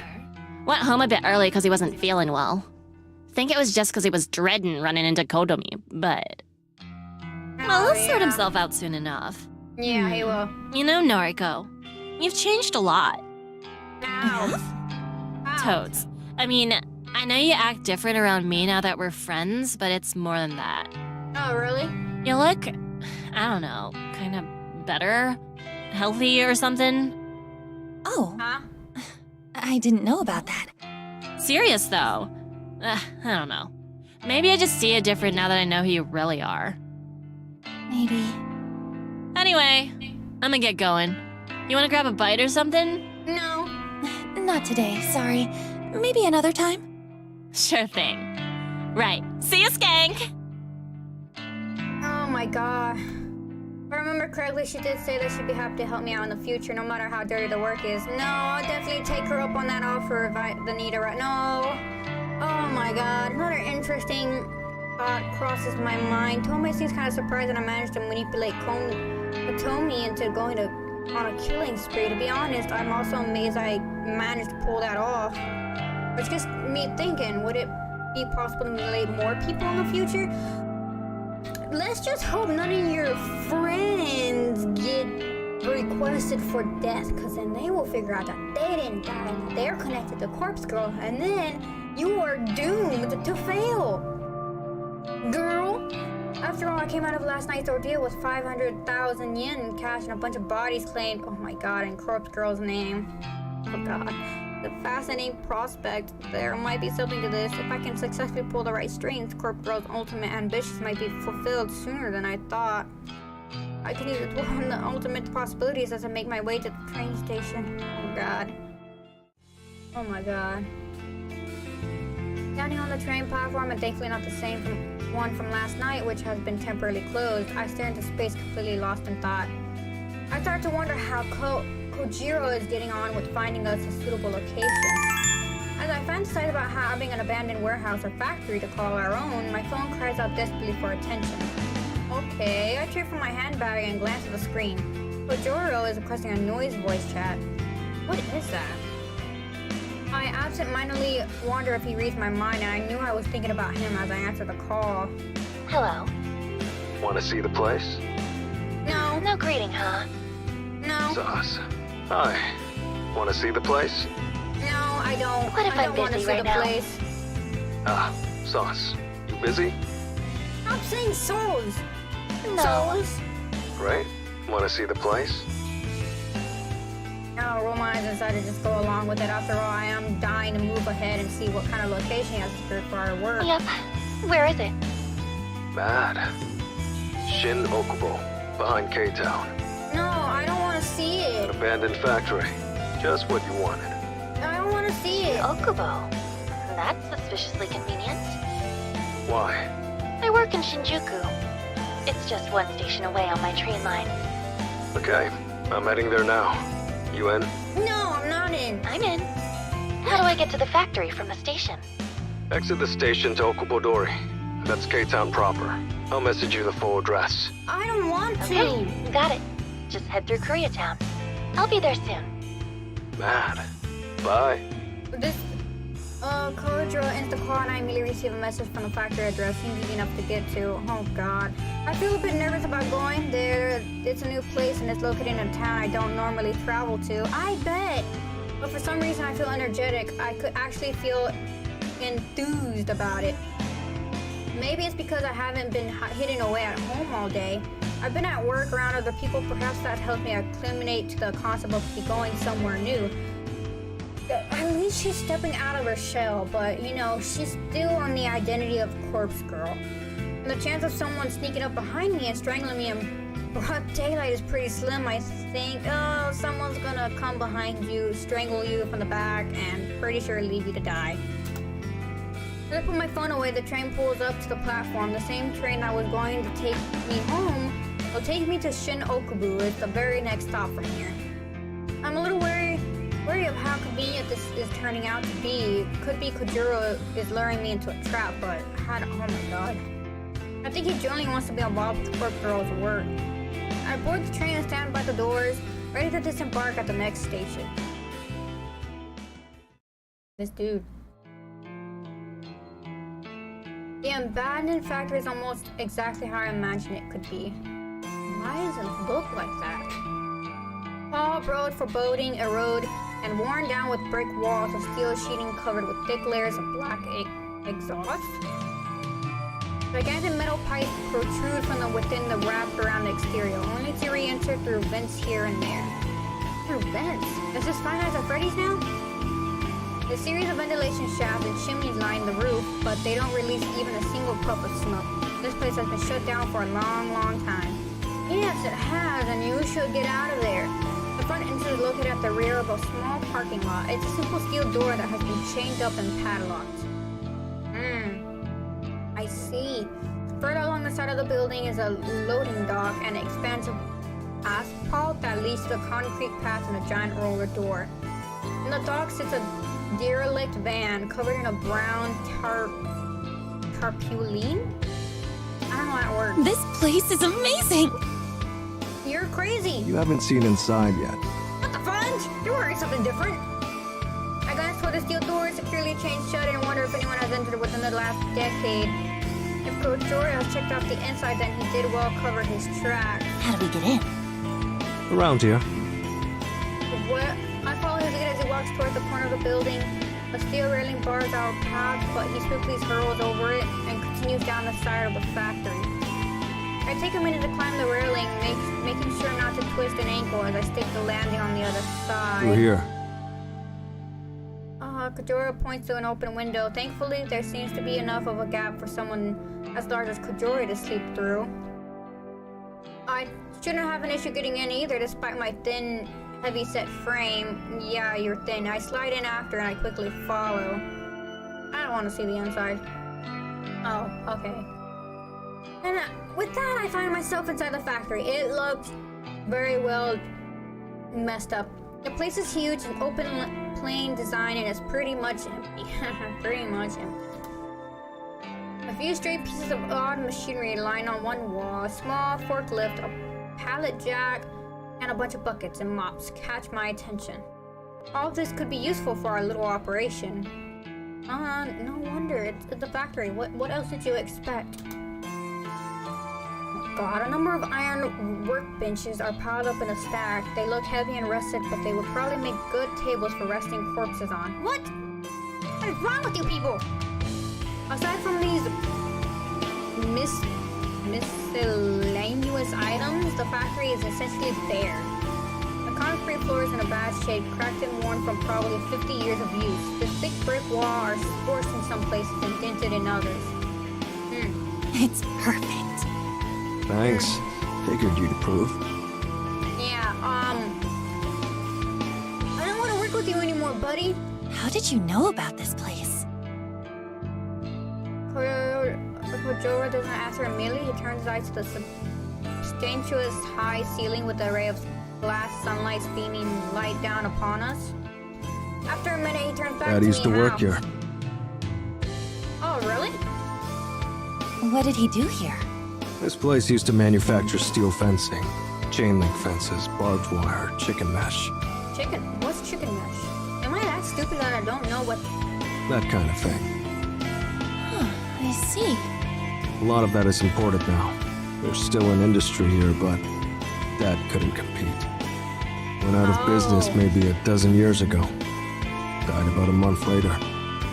Oh, I get it. That's how it goes. I'm sorry. We weren't close. Well, could have been closer. So, how come no one else bought the factory? Look around. It's a dump. Who'd want it? Cost a fortune to fix or rebuild. Wonder if it was waiting for us. No, it wasn't. It wasn't Yeah. waiting for us. I wonder. Can I, put in my resume for saying, thank you for working for me. You can go now. I'll take this factory. I'll fix it up, and you can go back to downtown alley and work on your corpses. I'll definitely all seem too good to be true, but this is the real deal. This is our factory now. No, it's not. Going half on this, right? Right. No. Hey, you can go away. Okay. Good. Welcome home then. Or something. Let's work well together. No! Roger that. No! God, I've entered an unlikely partnership with Kojuro. We've obtained a base of operations safe from prying eyes. The next step is to fill this factory with corpses and carry on with the Corpse Girl's grand scheme. Oh, God. Thanks for accompanying me home. No, you don't have to No accompany me problem. home. Go away. Should I come upstairs? No! No, I don't think that's necessary. Okay. By the way, when are we starting work? Well, as soon as as soon as Corpse Girl receives another request for a death, we can start on it. Don't Oh, say that. No and, grand heist from the morgue first? Think about it. It's important that the cadavers I use match the details of my victims. I won't know what kind of cadaver to use until I receive a photo of the victim. Don't Guess say that this makes out in a sense. hallway. What's the big plan anyway? How do we lift corpses from the morgue? I imagine the biggest issue is writing off the bodies, so to speak. If a cadaver goes missing or is unaccounted for, there will be an investigation. Am I right? Guess so. We need to be Why able to would- take the bodies away from the morgue without anyone ever knowing they're gone. So, the solution is simple. We only take the cadavers that are due to be cremated. Okay, wise guy. Oh, A delivery company picks up the cremains nearly every day. Huh? Cremains? That's what the ashes are called. Oh, right. what? So what do we hand over? Empty canisters? Yes. It's simple. Fake ashes. Yeah. Right. Fake ashes. Like I just have those lying around. Huh. Might be onto something. Why are you looking at me like that? Don't tell me you do have those lying around. Not fake ashes. Real cremains. What's wrong with you? Bodies are cremated every day. Wouldn't be hard to take a bit off the top. Huh? Could probably get away with like a quarter? I'm confused. What are you talking about? He's talking about when he burns bodies, he takes a little bit of the ashes off the top and keeps them. He has ashes lying around. Sauce. Every time someone gets cremated, I'll collect a quarter of the ashes. See, I was right on the money. Store them, put them aside. Won't take long to fill up a whole canister. Let me see if I follow you. You gather up a little bit of ash from every cadaver that gets cremated. Whenever we want to hoist a body from the morgue, we use the previously gathered ashes to fill a canister. We slap a label on it that says, "These are the remains of so-and-so." Yes. Then we take so-and-so out of the morgue. We record that their body has been cremated, when in reality, it's been snatched from the morgue. I imagine the shouldn't be canister of saying this ashes out just in gets this picked up with hallway. all the others going out on the same day. Pretty much. We also put a token in the canister. A token? Like a dog tag. Has the cadaver's serial number engraved on it. Normally attached to the body before cremation. They don't burn. Lets the cremains be identified later. Ah, I see. Can we get our hands on those tokens? Sure.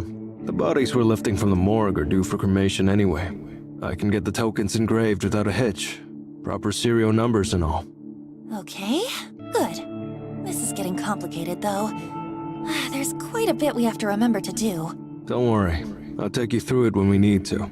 No. Most importantly, I'll need to start gathering portions of cremains. Need to have those collected in advance. Yeah. Thanks. Really. No props. But big question remains. What's What? that? How do we move cadavers out of the morgue? Ever tried lifting a stiff? Not easy. And you're no bodybuilder. No offense. None taken? My girl. Look, security in the joint is minimal. I'm there alone like 90% of the time. We don't have to worry too much about getting busted. As long as we cover our tracks, of course, and only My take girl. cadavers She we've said she would written do off, anything for as me, you no put it. matter how dirty. Bodies nobody will come looking for. Yeah, my Hang girl. on. Are there security cameras, alarm systems, anything like that? Don't think so. Plenty in the hospital proper, though. That's fine. As long as the morgue is clear. Still, answer my question. How do we move the bodies? I got a You girl. got a hearse? A truck? No, Alright, but girl. surely we could get something. What about a small van? My girl. You got a license? My girl. No. Need a driver's license. And not just that, needs to be suitable for a van. A medium vehicle license, I think. I got. Oh, I got. I don't have a license, but surely driving a van can't be that hard, right? We could just rent a van and wing it. Uh-huh. Can't even rent one without a license. Okay then. Do you have the right license? Don't look at me. Never driven a vehicle in my life. My girl. Yeah, me neither. Great. So this is a bust. No, I have my girl. Hang on. Yeah, my girl. Hey, Skank, what up? Knew it. My girl. Tomoe, hey, you got a sec? Sure. Do you have a driver's license? Yep. No car, though. Okay, what kind of vehicle is your license good for? Like cars and scooters. Not vans. I mean, I don't think so. Yo, what's the problem? You need a lift or something? Not quite. I need to, pick something up. Oh, something big? Is that why you need a van? Yeah? I don't know if there's anything I can do about that. I can't even rent a van with my license. Yeah, I know. I told you. I mean, if you're desperate, you could just buy a van. Huh? I see secondhand vans listed for sale all the time. Check out the noise marketplace and the classifieds pages. No one will check for a license on a private sale. It's just one chump selling a van to another chump. Holy Really? shit. You're right. You're a genius. Well, I don't know about that. You're a genius, Thank my you. girl. Oh, by the way, you wouldn't object to a driving gig, would you? I do owe you one, I suppose. You want me to drive a van, though? If I get busted on my license, I'll go to prison. You won't go to prison. It'll be a fine at most, I think. Oh, God. Look, if you get a fine, I'll pay for it. That cool? Yeah, what the hell? What are the chances of getting busted anyway, right? Yeah, very quickly. The chances of getting busted is very Can you quick. text me the deets or whatever? The address and stuff? Shinny just got to my place, so I gotta get the door. Okay, will do. Thanks, Tomoe. Sure. Later, slut. Yeah, later. You get all that? More or less. You girls sure are loud. Sorry. So, I'll need you to do me a favor. No, thank By you. van, right? Yeah, you're a big, strong man. You won't get ripped off. I'm just a poor little girl. Cut it Oh my out. God. I'll do it. But you got the money? As a matter of fact, Oh my God. we've got a 500,000 budget. Will that do? Maybe. Can't get you anything modern, but I'm sure it's enough. Great. You think you can get something tomorrow? I'll try. The Noise Marketplace, right? You That's girls right. are sure loud. Well, no promises. I'll do my best. Thank you. Oh my Really. God. Yeah. Okay. I'm heading off. Unless you actually do want me to come upstairs. Oh God, I'm telling you, this guy is obsessed with you. No. Roger that. See you tomorrow. Probably. I'm telling you, he's obsessed with you, lady.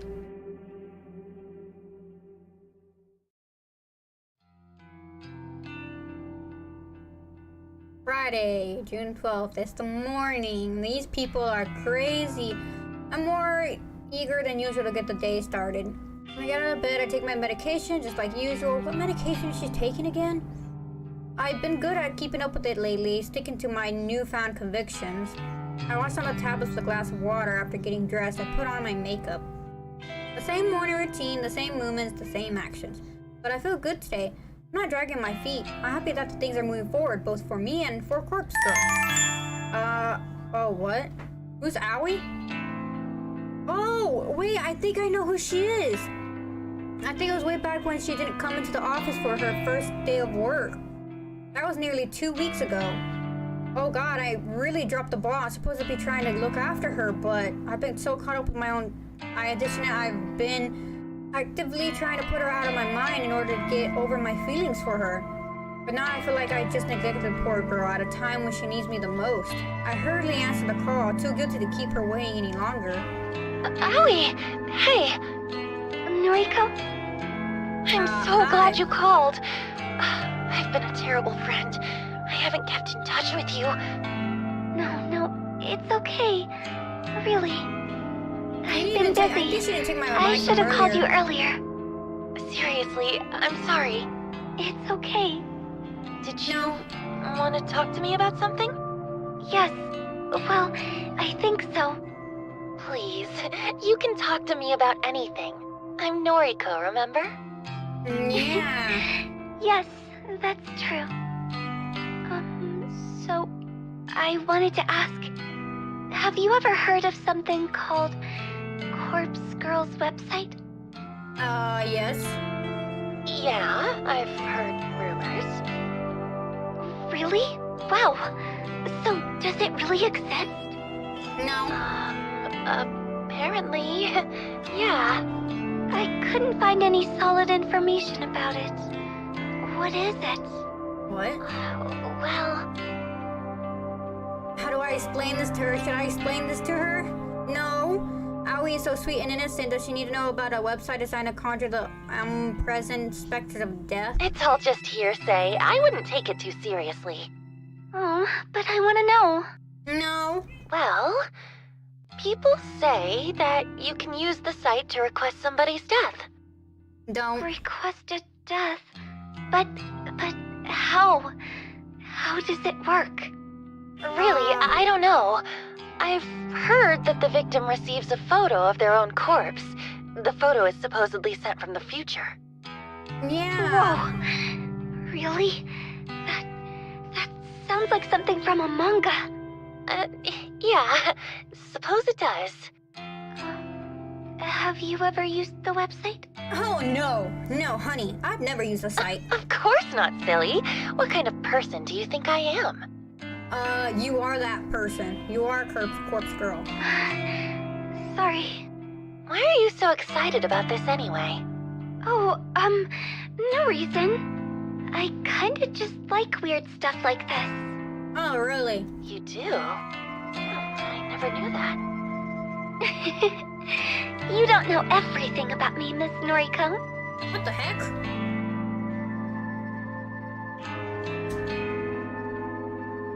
Don't go using the site, okay? It's not good to mess with crap like that. Don't worry. I wouldn't use something so scary. Oh, yeah, she would. I just heard about it, and, well, I got kind of curious is all. Alright. By the way, how is everything? Are you still working at the maid cafe? No. Yes. Yeah. That Yep. customer of yours? He's still around. You're not in trouble, are you? No. Aoi, you're not thinking about requesting that guy's death, are you? Aoi, you told me that you didn't even want to get the police involved. Now you want him dead? It's not what you think, okay? If he dies, it won't be because of me, right? The rest of my family won't know I was involved. They won't disown me or think less of me. Yeah, but... Aoi, look, I'm not going to go ahead with it, okay? Yeah, you are. Besides, you don't even believe the site works. So...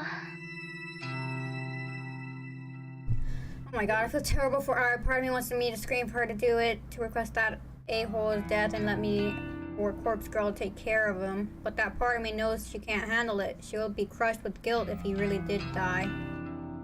She's delicate and emotional. Being responsible for the death of another human being, a family member at that, would devastate her. Aoi, my best advice for you is to go to the police. Don't mess with requesting his death. Okay, I gotta go now. I can see her pouting face in my mind.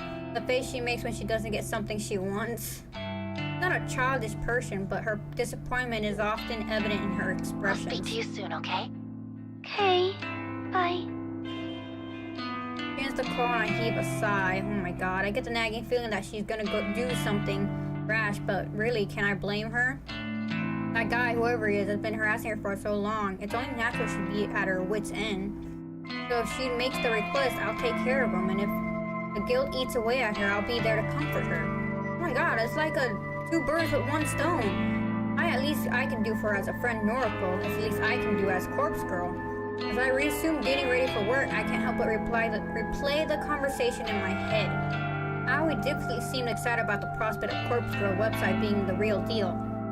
Excited, eager, filled with anticipation. That same dizzy feeling I get whenever I'm waiting for a victim's death. Oh my god. And then it hits me, and immediately I realize that why Aoi was excited, why she called me in an uncharacteristically talkative mood. She wanted my opinion on Corpse Girl's operation. She wanted confirmation. She wanted reassurance that her victim really is going to perish. Oh god, she doesn't know that I'm Corpse Girl. She simply wanted a knowledge friend to confirm if the rumors are true. Oh my god. Because she has already submitted her victim's photo to the website. Oh, and she can't wait to find out if he's going to die. Oh, throwing my hand back to the floor, I grabbed my laptop from the bed. It's right where I left it before falling asleep last night. I booted up onto the log into Corp's website. A little blinking notification that I dreamed about seeing greets me. 3 new requests. 3 new requests? How? I can't believe what I'm seeing. I quickly queued up the photos to download. After a few seconds, they all opened up and I flicked through them with a dumbfounded expression plastered. I recognize her! She's from the beginning of the game! And those two were the people who were messing with her! Oh my god! I remember! Holy shoot, and she actually died! Oh my god! They're all female, so that rules out my theory that Aoi has requested the death of a guy harassing her. I I suppose she really was excited about the prospect of the website, but hadn't actually gone through with anything yet. But what really surprised me about the new request is that I recognized one of the young women, yet another person I'm familiar with. Out of all the people in the world, what are the chances of knowing multiple people request through the website? The girl is Emi Katsuno, if I remember correctly. She went to a senior high school with Aoi, Shinya, and myself. I never liked her much. In fact, she was somewhat of a bully towards me. Nothing more than name-calling, but in my mind, that's as bad as anything else. It's not hard to imagine someone wanted her dead. Oh god, the other two victims are strangers to me. A ditzy-looking airhead with pink hair, and a worn-out, strange woman who could be anywhere from 20 to 40. To get 3 requests all at once is remarkable. How am I going to work through all of these? It's a shame that my operation with Kojiro isn't fully set up yet. It would be fantastic to go all out on these requests, secure some corpses, and take some truly convincing photos. Oh god. Well, there's no use stressing out that. The best thing I can do is simply get to work on forging some photos. Oh god. In fact, maybe I'll skip work today so I can dedicate the time to crafting these photos. It's Friday after all, and it's pretty much the weekend. No one will care if I don't show up at the office. I nod to myself as if convincing my mind that I'm making the right choice. God. I load up the database of the deceased. He's making the photos. I step outside of my apartment building, sweating in order to defend myself from the overwhelming rays of sunlight assaulting my eyes. As narrow eyes as my vision is, I am able to determine that Kojo is nowhere to be seen. Where is he? Once again, he's making me wait. As I mumble under my breath, I hear the screeching of tires and watching disbelief as a van pulls out outside my apartment building. Oh god! It's a beat up old thing that may have once been white, but it's now covered in grime. The windows are either tinted or encrusted with dirt. Interesting. To my surprise, the window on the passenger side lowers and I see some familiar faces. Next to Kojiro in the driver's seat is none other than Tomoe. She's waving and grinning like a lunatic. Hey, Skank! Hi. Even though this girl said that she didn't like name calling. So, how's this? My face must reveal my fury because Kojiro flinches before I can even respond. Where did you even get this piece of shit? Some guy. Some guy? What guy? Some guy from the Noise Marketplace. Only wanted $250 for it. So, here's the other half of your money back. You're welcome. The other half of the money?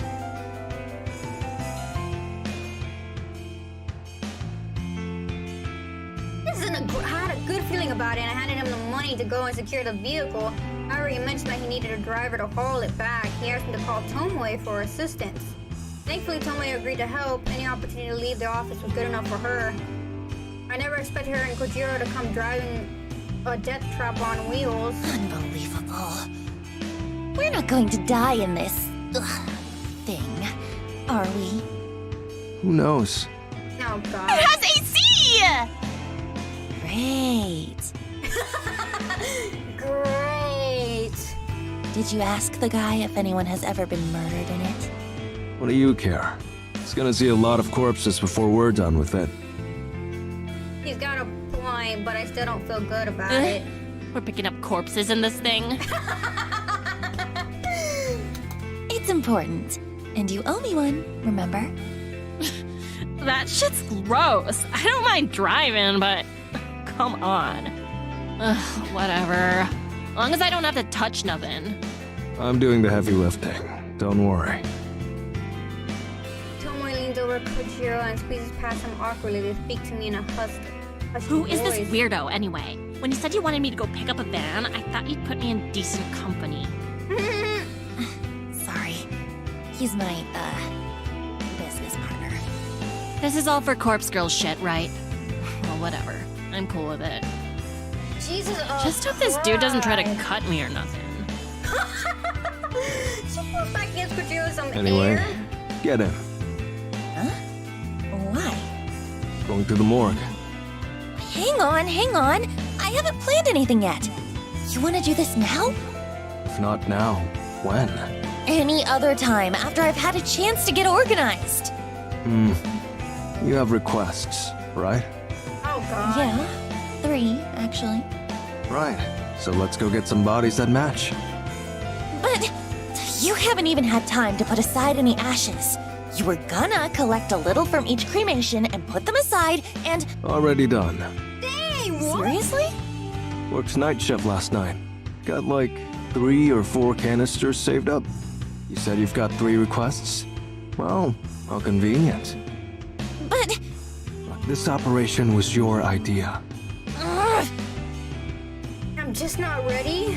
Kojiro thinks he can just rock up to my place and take me to the morgue somewhere I've never been. I had no time to prepare myself, no time to even think about it. Losing the factory yesterday left me feeling pretty exhausted. Having to tackle another new place today is simply too much to I ask. told you I'd guide you through the process, right? There's nothing to worry about. you don't understand. I've never been to the morgue before. Oh, really?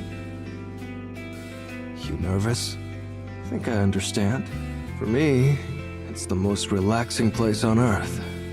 My little sanctuary. Really? Sure. No one to talk to me, no one to bother me. Unless you count the dead, of course. I suppose that's true. She's gonna get a little bit too excited, dude. And you won't be alone. She's gonna get a little bit too excited to see those bodies, you You've know. got me and this chick. Hey, It's Tomoe. Thank you very much. yeah, Tomoe, dude. She's my friend. My Right. BFF. Sauce. Stop saying saws! You know what? By the end of this, I'm probably gonna be saying saws to everybody. And they're gonna be like, what are you saying? Okay, let's go. Kojiro is right, everything will be okay. No, nothing will be okay. I need to get used to going to the morgue. It's a new place, but it's going to be an essential place. I tell myself that this is all for Corpse Girl, for me, for us. Kojiro pulls the van's sliding door open, and I take a careful step inside. We're gonna die. We're all gonna die. All 3 of us are gonna die. The morgue is a lot colder than I imagined it to be. I berate myself for not bringing a sweater, but there's nothing I can do about it now. The place is as icy, otherworldly feel to it. It's depressing and clinical and devoid of hope. Then there's the stench. It's not as overwhelming as I feared it may be, but it's lingering and claws at my senses. It clings inside my nostrils and mouth and the very interior of my soul. It's very easy to understand why Kojiro's clothes always smell like this place. Once the odor gets a grip on you, it doesn't let go. Honey, I'm home. No, don't you start saying that. A poor joke and poor taste even for Kojiro. I feel like I'm going to vomit. Even Tomoe is looking a bit pale than normal. I'm surprised she accompanied us inside after she spent the whole last year. She spent the whole drive over insisting that she would stay in the van. They store bodies in here. Yes. Of course. See all these lockers? They're cold chambers. Pretty much all of them are full. A body in each. Ugh. Fucking disgusting. You said you didn't want to come in anyways. Oh, what's this? Okay. Oh, my phone is about to die, and I'm over here looking at it. Oh, shit. 1 second. Give me a minute.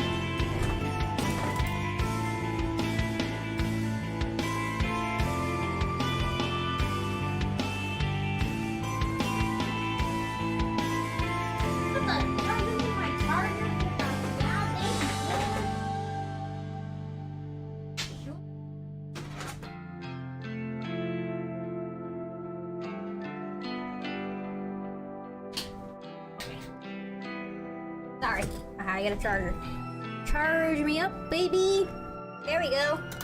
Noriko? What do you Yeah? want? I keep things in order around here. Chambers on the left wall are cadavers due for cremation. Oh, And what about the lockers on the right wall? No touchy-touchy. no touchy. Okay, won't touch. You count on me not to touch a single corpse in those goddamn places. Because I am not touching them. Over my dead body if you think I'm gonna touch them. They're new arrivals or they're being collected for some reason or other. Autopsy, funeral, etc. Ah, Got it. So, we can only make use of the cadavers in the lockers on the left wall. I don't care. These cadavers can stay in here, and they can be either cremated or anything else. Retry that stupid thing. Can I fix this? Thank you. That is, oh, well, she already That's read a that. bingo. Oh my god, I literally wander over the left wall. There must be dozens of code chambers here all lined up in neat rows. Some doors are slightly ajar, and peeking inside reveals that they're empty, but the vast majority are still tight, the occupants within sleeping soundly. Hey, question. Shoot. How do I know who is in each locker? Like, if I wanted to get an old woman's corpse, do I just have to search blindly? Okay. Then what do I do? Come here. What? I walk over to Kojiro and follow him to a large computer monitor mounted on the far wall. I tap on the little panel and set into the wall, and a shelf pops out, revealing a keyboard and mouse. Familiar with databases? No. Somewhat. Perhaps all my data entry experience at Smujin will pay off here. It's pretty simple anyway. Live database contains the current inventory items. Ew. Well, you refer to these bodies as inventory items? They're dead anyways. What would you call them? Well, like, they used to be real people and shit, right? Why not show some respect? I don't understand. They're cadavers. I put a trembling hand on Tomoe's shoulder. I want to comfort her, but the act of doing so is still alien to me. Don't worry about him, Tomoe. He can be a bit insensitive. He's a freak. Wow. Ouch. Tomoe scoffs and makes a gesture with her middle finger. I'm a little surprised that she's so bothered by this. It's kind of funny that she holds respect for the dead, but not so much for the living. Okay. So I can search this database for bodies that match my needs. Yep. Just use the filters at the top. Not many categories, but it has the basics. Age range, gender, name. Not that that'll be useful to you. It will be useful to me. Actually, that's about it. It's enough. It'll save some time at the very least. Okay, so you want to hoist 3 bodies today, right? You said you have 3 requests?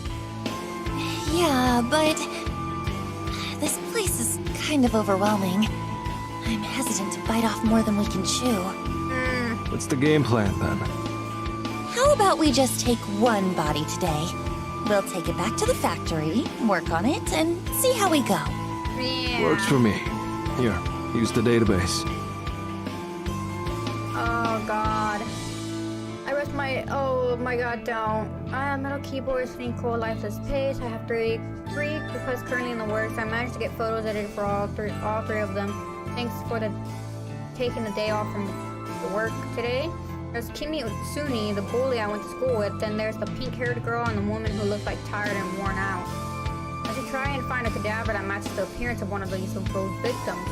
I used the database filter to search for females, then I narrowed down the ages down to young adult. There are a lot of hits, just how many people are entombed here anyway? I skimmed through the list of results. Since their names are meaningless to me, they might as well all be identical. But the column of data containing cold chamber identification codes is interesting. I point one result out to Hey, Kojiro. how do I know what these numbers mean? This one here is 64AB. This one is number 31AA. Ah, okay.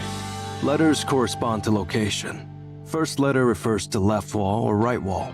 Second letter refers to top row or bottom row. Okay, so I can only take from left wall, bottom row, and top row. Give me an example. Okay, this one? Number 64AB. The A means it's on the left wall and the B means it's on the bottom row. Left wall. That's the side I can choose from, right? The body's due for cremation? Yep, So I could grab number 64AB if I wanted. up to you. But this one here, let's see, number 98BA. Could I grab that? No. The first letter is B, so that's on the right wall. No go. Not scheduled for cremation. Yeah. I think I get it. Thanks. I take a mental list of cold chambers on the left wall that fit my needs. I'm going to start cracking open some of these sarcophagi. Haha. That's a new one. Mad. Well, this guy, he's obsessed with her. It's obvious. I hope that my nervousness isn't showing. I almost can't believe that I'm about to examine corpses in the flesh. Corpse will be proud of me right now. As I walk over to the left wall, of the cold chamber, I catch a look at Tomoe. She's standing by the exit, swiping on her phone as she taps her foot. I reach the first locker I want to look at. Here we go. Oh my god, this girl.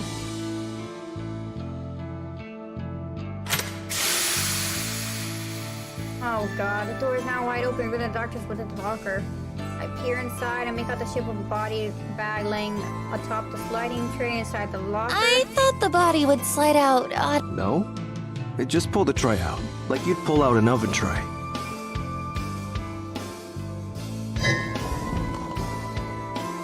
Oh god. My prize is good at last. A musty white body bag packed with full of decomposing corpse. Now what? Just unzip the HRP. What? Yeah, The she's- body bag. Unzip it, but cover your nose.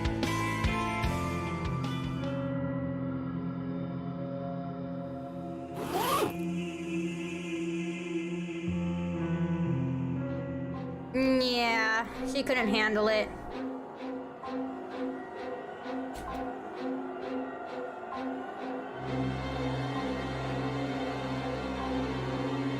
Yeah, she's never...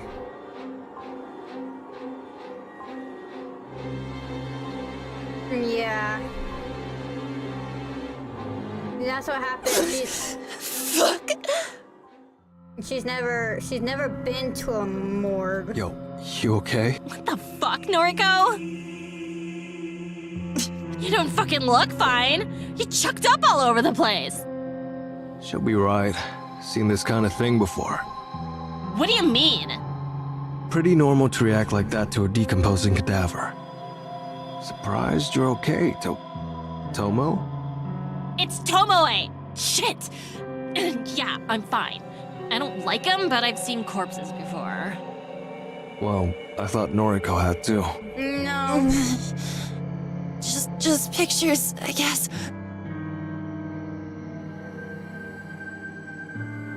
I'm not forgetting the carnage I witnessed at the train station thanks to Katome area. Somehow seeing a stiff cadaver in a body bag was too much over what, yeah. Are you really Corpse Girl? Apparently. Come on, let's get you up. Sorry about the vomit. It's fine. It's fucked up, but it's fine. Call it a day? No. There's something I need to do. Oh my god. Whoever this was, she's exactly what I need for my next victim. That worked out well. Can we get her into the van? Okay, I'll grab a trolley. Tomoe, give me a hand? No, she said she didn't. If I have to. She said she was not gonna touch any bodies. My friend is not gonna touch any bodies.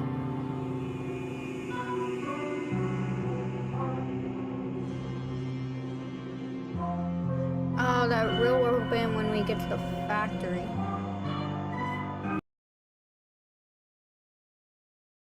I'm Corpse Girl in name, okay? I can't handle... we arrive at the factory. After a brief pit stop at my apartment to collect my makeup kit. Oh god. Even found the proper key for the place on one of the rusted workbenches. Tomoe helped drag workbench to the center of the factory. Oh my god. Human remains pouch. Which explained simply meant, oh okay. Corpse factory. Staring down at the body before my eye, I now begin to wonder why I freaked out so much at the morgue. It's just a body, a lifeless thing that was once somebody, but now has no meaning in its existence. It's kind of gross, but it's not really that bad. Ugh. I'm glad you've come around, but I still don't want nothing to do with it. But you're still helping! Right, so we're here. We got your body. What now? are going to make this body look as close as possible to this girl. Oh. Right. But why? Because then we can photograph it and convince the victim, Emmy, that it's her own dead body. Why? That's how Corpse Girl does things. I don't know. Sounds like a shit plan. We went to all that effort to steal a dead body and you just want to take photos of it? Look, so far I've done everything with photo manipulation. And sometimes it's successful, like with Akane Tsurumaki. That bitch? It convinced her to kill herself. But I'll admit that it hasn't worked so well on Corpse Girl's other victims. So you think repeating the same thing that don't work over and over again will eventually work? She's got a point, Noriko. Corpse Girl doesn't have the best track record. Hey! Maybe something has to change. But what? This is the way I've always done things, and...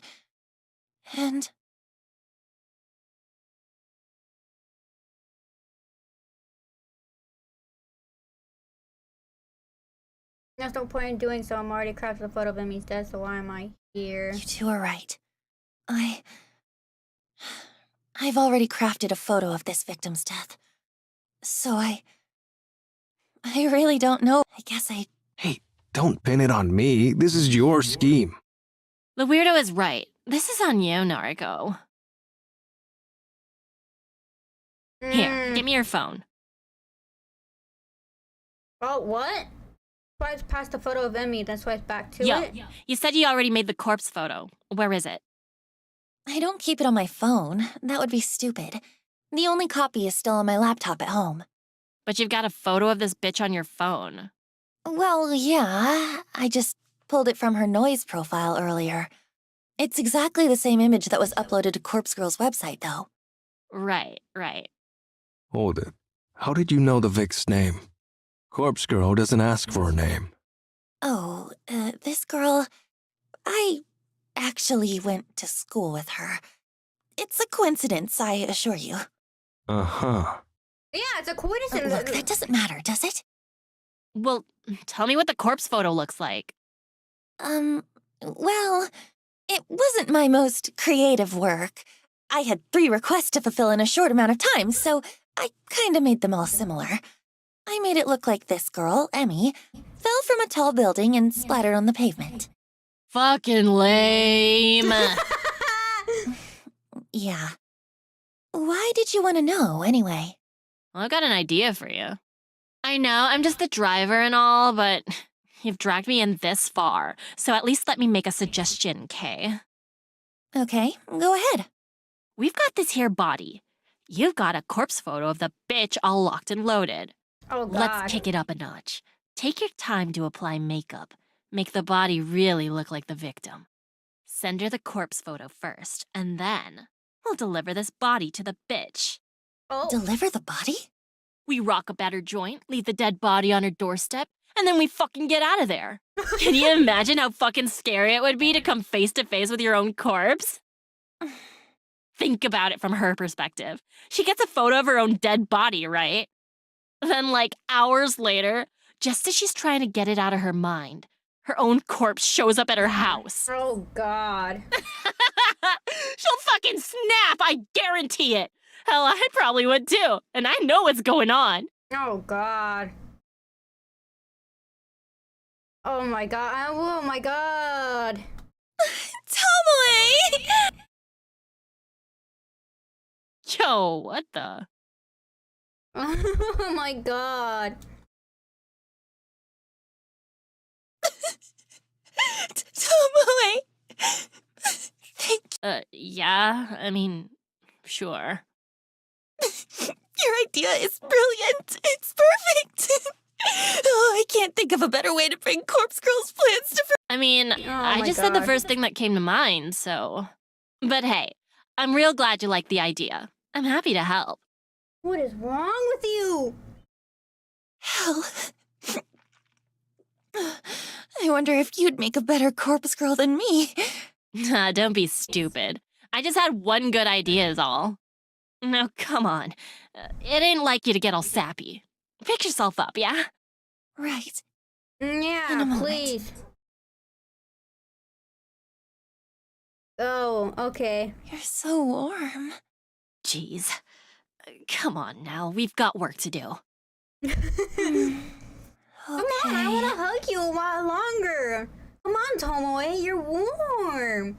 Come on, we friends.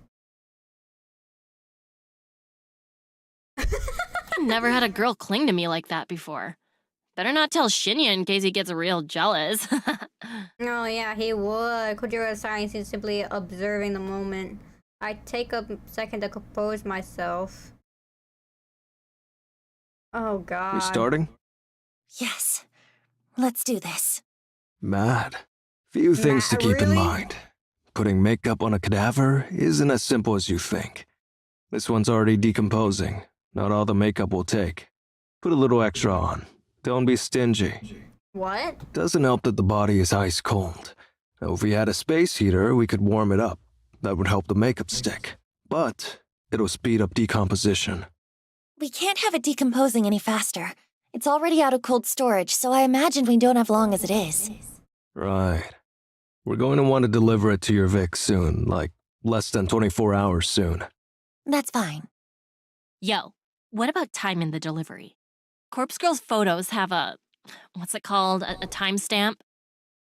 Yes, they have a timestamp. Yes, they Yeah, do. I timestamped the photos with a supposed time of death. Oh god. I usually set it to a little after the time the victim receives the photo. Sometimes a few hours, sometimes a whole day. You are crazy. Uh-huh. I get it. Well, like, for best effect, we're gonna want to deliver the corpse before the time marked on the photo, right? Yeah. That way, the Vic gets the photo and the corpse before the set time. Creates a kind of ticking time bomb. Oh. Should convince him to off himself before time's up. That makes sense. I think that's the best way to do it. What is wrong with you people? Yeah, so, what time did you write on this Emmy chick's corpse photo? Um. 7:28 a.m. tomorrow. How did you were just thinking about it. We gotta deliver the corpse before then, huh? Too early. Usually asleep. Well, you're gonna have to get your ass up early for Noriko. Yeah, you better get your butt early. For Corpse Girl. Groans, but he doesn't object further. So, I'll send the photo out when I get home tonight. Emmy will receive it before she goes to bed for the night. It should shake her a little. Then, in the morning, she'll wake up to her doorbell ringing and a corpse left on her doorstep. Oh god. That should be enough to do the trick. Look, I like these chicks and all. Noriko, no offense, but you're out of your flippin' mind. Think you're both forgetting something. What? Where are we delivering the corpse? Are you dense? We're delivering it to this Emmy bitch's home. Sure, of course. But where does she live? Got her address? Oh, Oh, Actually- shit. Wait, hold on. You This said whole thing is a bust. Kinda disappointed in you, Noriko. Oh, come That on, corpse dude. girl was some mastermind. Some look, do you want a middle finger stuck up your butt turns or out something? everything so far has been sheer luck. Well, I'm out. Use the factory if you want, but Yeah, fudge you. Hold up just one fucking second. Oh, We're just getting started here. Course there's gonna be hiccups. We'll iron out all the details as we go. Don't just abandon Noriko like that. oh yeah, do it, girl. Stand up for me. Corpse Girl has done more for me than you'll ever know. that's so. Yeah. Yeah, it is. So I'm gonna stand by her side. If you're a coward, feel free to bow out now. But if Noriko means anything to you, anything at all, then just swallow your fucking doubts and help her out. Yeah, dude. I never thought she'd be one to make a rousing speech. Short and simply thought it was. Oh Right. god. Suppose we did make a deal after all? Yes, you did. Oh, nothing really stopping me from taking cadavers from the morgue whenever I want now. Still, I guess I'll help you out. Well, But if this I keeps mean- going astray, I really will walk away. Oh, dude, yeah, Fine. go ahead. But follow through on this one victim at least. Yeah, I might have scattered them straight to make a simple Please. plea. I can't do this without you. Okay. Find Emmy's address. If Tomoe drives, I'll handle moving the corpse in the morning. Yeah, I can find her Okay. address. I'll work it out. Thank you, Kojiro. Oh my god. Phew. Okay, got any ideas? No. Maybe one. Can you call Shinya? Ask him if he remembers Emi Katsuno from school, and see if he knows where she lives. Shinya? Oh. Oh, yeah. He said once that you went to school together. Guess he might know Emmy too, huh? Yeah, My thoughts maybe. exactly. I'm going to make a call as well. Huh? Owie!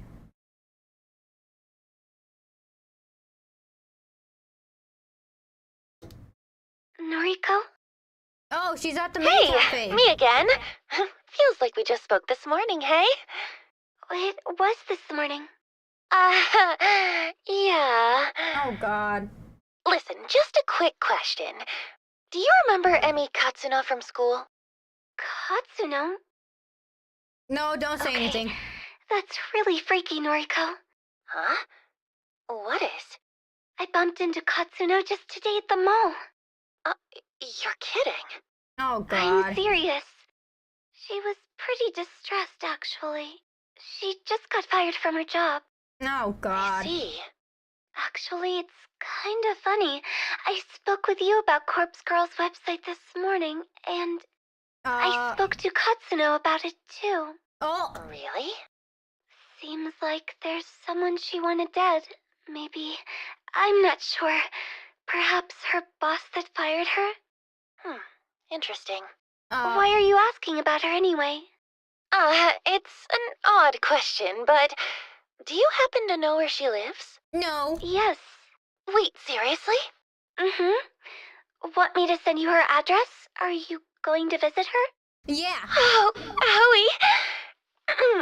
If you could send her address, then I'll really owe you one. Sure. I'll text it through. I didn't think you'd actually know it, but I wanted to ask anyway. Oh god. No problem.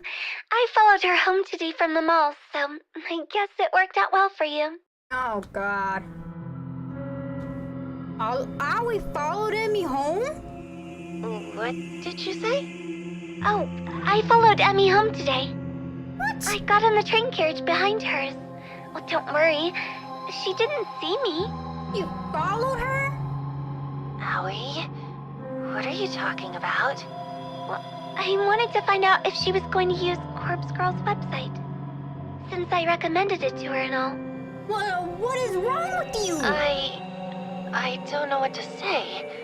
Hey, I'm still at work, okay? I shouldn't really be talking on the phone. We'll chat later. Bye-bye. Howie, wait, don't hang... Up. Oh my gosh, she was This girl's really thinking about using the website.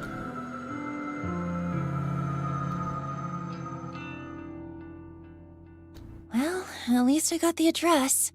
They're always gonna use the website. You got it? Nice. Shinya barely remembered the chick, apparently, so it wasn't really helpful, sorry. Oh, No trouble. well, We got what we needed. It's getting Um, dark. Help me put some makeup on the corpse. Okay, show me that photo of Emmy again. We better do this properly. Right. nah. Here. Oh my god, I bring up the photo and we examine it closely before setting to work. Oh god. By the time I get home, I'm completely drained. I barely have the energy to open the front door. Today was an ordeal. It dragged out forever and ever, and yet it still felt like I didn't have enough time to get everything done. After changing out my vomit-stained clothes, I make myself a cup of tea. I'm hoping a few steps will help me relax and unwind. Oh my god. I sit down on the couch, cup in hand. Within it's cool enough to drink. I take a sip and feel a little bit of today's pressure lift from my shoulders. My laptop is sitting next to me. I know I shouldn't bite off more than I can chew today. If I check for a new request, I'll probably regret it. Yes, you will regret it. I unfold the laptop and navigate the Corpse Girl's website. One new request. Oh god. are really beginning to pile up. I can't restrain myself from opening the request. Oh, don't open the request. Today, 3 p.m. local time. Victim's phone. Downloading image attachment. This request came in while I was busy with Kojiro and Tomoe, probably around the time we were at the morgue. The image of the victim downloads. Oh, I stare intently at the picture of my older sister. Her older sister? Yuriko Kurosawa? 28 years old, senior high school dropout, currently on parole after a short second stint in prison? Yuriko? Her sister? Older sister at that?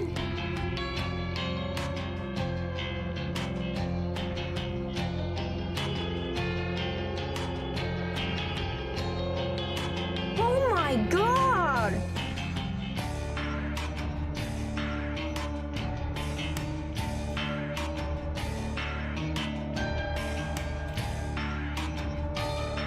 Oh my god, even though she abandoned us for— oh my god, she abandoned them?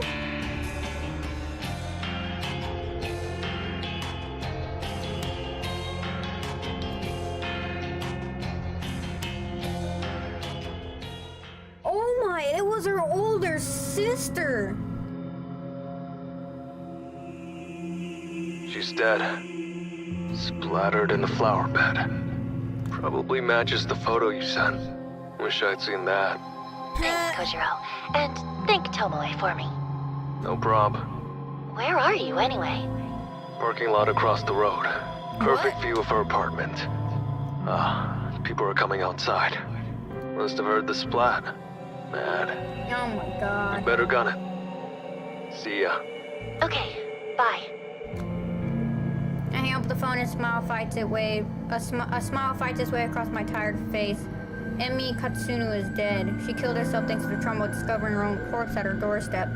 Even though I forgot to send the corpse photo last night, I nearly effed up our entire plan due to how exhausted I was. By some stroke of luck, I managed to wake up early this morning. Thankfully, my first thought upon waking was to send the photo. Emi would have received the photo only an hour before the time marked on it. It was a close call, a very close call. But I can't help but wonder if I worked in our favor.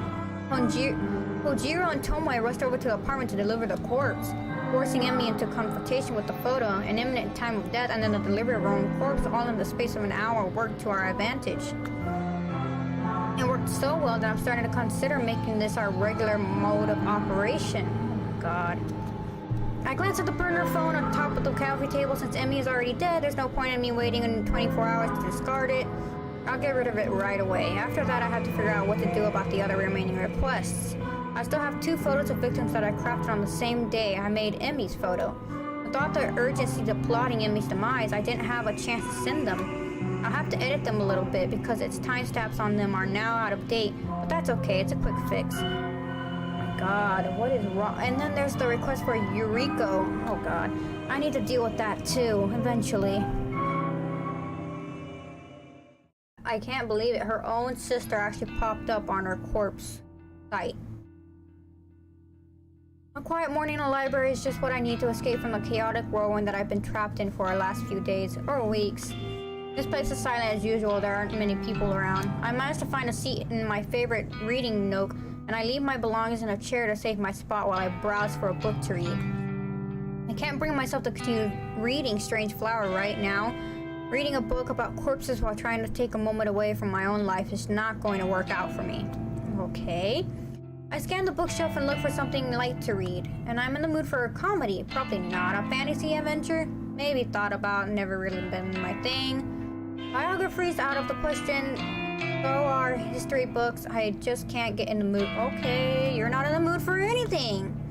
I thumbed through a couple of trashy romance light novels. What? The cover looks appealing, with attractive characters smiling and holding on to each other, falling in love. Just don't fall in love with dude, but the content within each one is utter. Let's say that word is Mr. Krabs.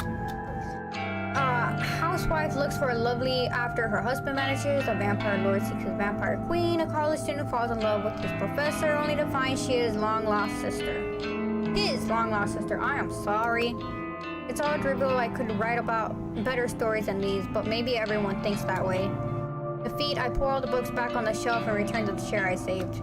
I take a seat and simply browse through my noise feed on my phone. A few photos from acquaintances, comments on the weather, a short essay on human rights, even a poem written in a poor, broken English. Trash all of it. Okay, I used to love this inside look at other people's lives. I lived for it. I thrived on it. I used to be... Oh... Something is different. Something inside me has changed. I want to say that I've recently become cynical, jaded, but that couldn't be occurred. I've been this way as long as I can remember. The appeal of voyeurism just isn't there anymore. My growing ability to manipulate the lives and deaths of other people have ruined any please I once gleaned from simply spying on them. I need more people to die. Maybe then I'll find satisfaction. I'm not gonna say that word. Release. I lean back in the chair and fold my arms across my chest. My foot taps against the carpet floor impatiently. I won't find comfort in this library. I won't find a relaxation. I'll only find whatever elusive feeling I'm looking for once Corpse Girl work is complete. I can't rest yet. Not now that things are beginning to escalate. I could be orchestrating the death of 3 people right now. The 2 women had their death requests at the same time as Emmy and my very own sister Yuriko. Yuriko. Is that how you say that? Yuriko? Yuriko? People are counting on me. People are counting on Corpse Girl to deliver her judgment. I hoist the straps on my handbag over my shoulder and stand up. It's time for Corpse Girl to usher in a new era of human suffering.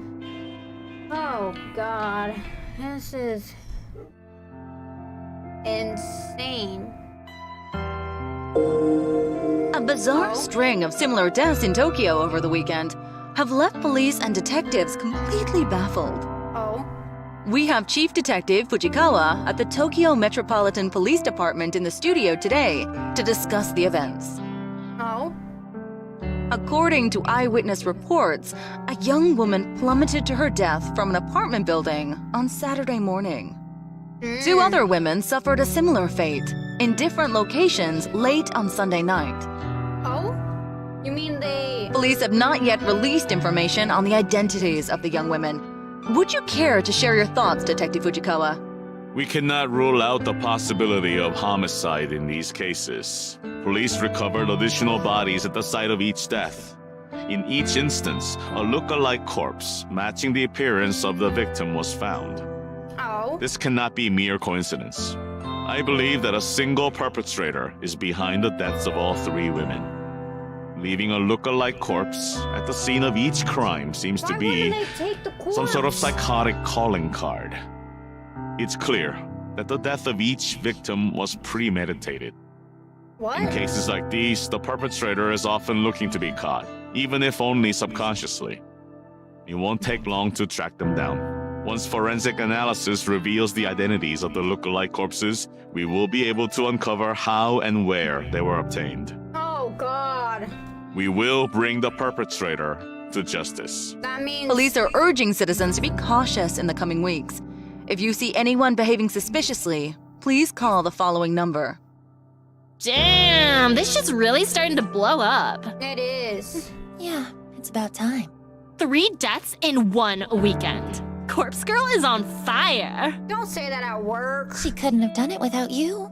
And Kojiro. Don't say So, this at work. thanks. I know those corpse deliveries yesterday were rather last minute. No problem. Had nothing better to do anyway. I've still got 1 victim ready to conquer, but I'm not sure when to go through with it. What's the issue? It's someone I know. So? Didn't bother you when we stuck it to that Emmy chick. This is yeah. a little different. It's my sister. Yo, hold up. You've got a sister? Yes, I got a sister. Yuriko. She's older than me. Shit. I'm Yuriko, like, someone Yuriko. requested her death through Corpse Girl's website? Seems like it. Jeez. What are the chances? I'm wondering the same right? thing. Well, think it over a bit longer. You might want to lay low for a while anyway. Sounds like Shinya's dad is all over this case. Sorry? Shinya's dad? That detective guy, Fujikawa. Oh, He's Shinya's dad? you are Yep, doomed. friggin' scary guy. Had an awkward dinner with him and Shinya a while back. Wow. You know, I met him once before. Oh, really? You did? He certainly was intimidating. But don't worry, we only met by chance. Had nothing to do with Corpse Girl. Alright. As long as he doesn't know your identity, you should be fine. Oh my Still. god. What's your next move? Just kill my sister since she was never there for me. I'll think over what to do about my sister for a little longer. But as soon as more requests come through the website, I'm going to fulfill them. I don't have the luxury of time. I can't just lay low, like you said. Sheesh, when did you grow a pair? I'm serious. I'm tired of lagging behind.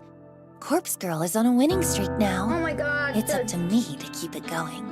Okay. Well, just let me know when you need me. Just don't. Thanks. I will. Well, back to work or whatever. Yeah. After I get arrested and have my, hands cuffed behind me and dragged right off to prison as a dangerous human being. 3 deaths in 1 week. Yup. Corpse Girl truly is at the top of her game. Yup. It's a bit of hard work, but in the end, I managed to pull through. Thanks to a bit of luck, of course. Yup. Yesterday, after returning home from the library, I had a sudden burst of inspiration.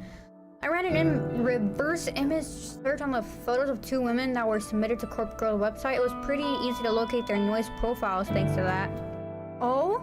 I was kind of shocked when I saw that they all mutual friends on Noise, Emi Katsunu and Yuriko Kurosawa. Oh god.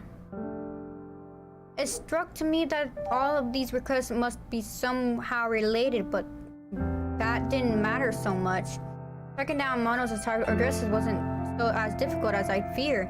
I contacted Tomoe and she told me she was familiar with the store they worked at. She volunteered to head over there and see if she could access the employee records. What? What is wrong with you? Apparently the whole job was so easy that she managed to walk in and out in 3 minutes flat. She had none of the staff even batted an eyelid as she walked in. She simply strode into the back room, rummaged through the filing cabinet, and snapped a photo of the employee's contact sheet. How did she do this? With that information at our disposal, nothing stood in our way of delivering lookalike corpses to their homes. A few hours shared between the morgue and the factory, and it was done. Both Amano and Sakichiu killed themselves within an hour of each other. So far, the kill rate of delivering a photo and then the corpse is 100%. I can only imagine the thoughts must go through someone's mind when they faced with their own corpse. The looming dread, hopelessness, and fear of inevitability have proven to be so overwhelming that suicide becomes the only viable option. Oh. Okay. Because of this development, I finally ruled out the possibility of Corpse Girl victims being murdered by some mysterious stranger. I only ever intervened the theory due to strange circumstances in which Ruri Atano died. After all, she was hung from a scarecrow in an uncanny similar fashion to the corpse photo I invented for her. None of the other victims' deaths since have made me truly suspect that another party would be involved. All of them have clearly been suicides or, in case of Yichi Hanada, coincidentally accidents. Hitomi Iria's death was an outlier since she was likely killed out of self-defense. Yeah, and about 90% certain the Corpse Girl's powers lies in the ability to convince victims in their own lives. There is no third-party murderer acting on her behalf. I've begun to suspect the power I hold and know. Esoteric? Is that what that says? I don't know what that says. Arcane force, and that some supernatural art it's not. Witchcraft or sorcery or somehow solely power bestowed upon me from one on high. The power of Corpse Girl holds is simply determined grit resolve. Okay. My will to end lives is what drives me to craft convincing corpse photos and deliver look-alike cadavers. This is itself is enough to act as a knife twisting in a victim's side. It's enough to compel those weak of heart and a weak of mind to end their lives. You are crazy. If that's all my power ends up being, I'm happy. I am happy that I am able to instrument the delivery of Corpse Girl's justice, regardless of whether it's through mundane or mysterious methods. Oh god. As long as the victim continues to drop like flies in the wake of Corpse Girl's ascension, I will remain content. And this is only just the beginning. You are crazy. Crazier than a god dang chess match. There's no new requests when I log into Corpse Girl's website this evening. I'm strangely okay with that. There's something I want to do before more requests come through anyway. I'm going to make some updates to the website. A few improvements that will considerably ease the workload placed upon Corpse Girl, Bajira, and Tomoe. In the website admin settings, add a couple of extra data fields to the front page. Instead of just asking for a photo and a phone number, the website now requests the victim's address to be provided. This will ensure we can successfully deliver a course for every request. In addition, this site now asks for the victim's name. I have always been hesitant about requesting this specific detail. I never wanted to know the names of the people Corpse Girl will kill. It creates familiarity, and I always used to worry that it would prevent me from going through with the request. But more than all of that, I feared that I would delve too deep into somebody's life. I feared that I would become too attached, too entranced by standing on the outside and looking in. Okay, knowing someone's name would have allowed me to easily find victims online and go down the rabbit hole of spying on their private lives. And look, all I'm saying is that one of your friends could be put on that site and you would have to go through with their death. That is no joke. My voyeuristic fetishes would have defeated me. I know myself, and I know that I would have become far too interested in a person to carry out their death. It's the same reason why I've never reverse image searched a victim's photo before yesterday. Now that things are escalating, now that Corpse Girl needs a victim's address to ensure a kill, I have to get past all of that. I have to be strong for Corpse Girl. I'm somewhat relieved that the timing is suitable. After all, I haven't been when stalking people online. I don't know if my libido is just low or if I truly have become uninterested in such things. Either way, I believe I'm able to cope with the burden of extra knowledge, learning victims' names, dresses, all of that. I'm going to work in Corpse Girl's favor. You are crazy, and I'm surely strong enough now to not give in to temptation and succumb to the opophilia that has plagued my existence for years. Okay, after adding the victim's name and address fields to the website, I decided to add one final touch. There's a particular line of text that describes how the site works. I've always liked it. It says, your victim will receive a photo of their own corpse shortly before they die. It's concise and it perfectly sums up the intention of the website. However, it needs to be updated to correctly apply the Corpse Girl's new modus operandi. I changed the line ever so slightly, just enough to make a difference. It now reads, your victim will receive their own corpse shortly before they die. Some people might think it doesn't make sense. They'll think that maybe it's a typo or written by someone not familiar with the language, but it's completely intentional. Now that I made all the changes to the website, I clicked the save button in the admin panel. The changes are reflected immediately on the front page of the site. Corpse Girl's new and improved request form is online. With that done, I needed to simply sit back and wait for someone's new request to pour in. And it shouldn't take long once I put my next plan into motion, because I finally figured out how my sister can be of use to me after all these years. She's going to help me become famous. Oh, Yuriko Kurosawa's death will ensure that everybody in Japan knows the name Corpse Girl. How? How? How? I mean, why? For the first time in a while, my finger scraped against the bottom of the cabinet drawer. Oh shit. What?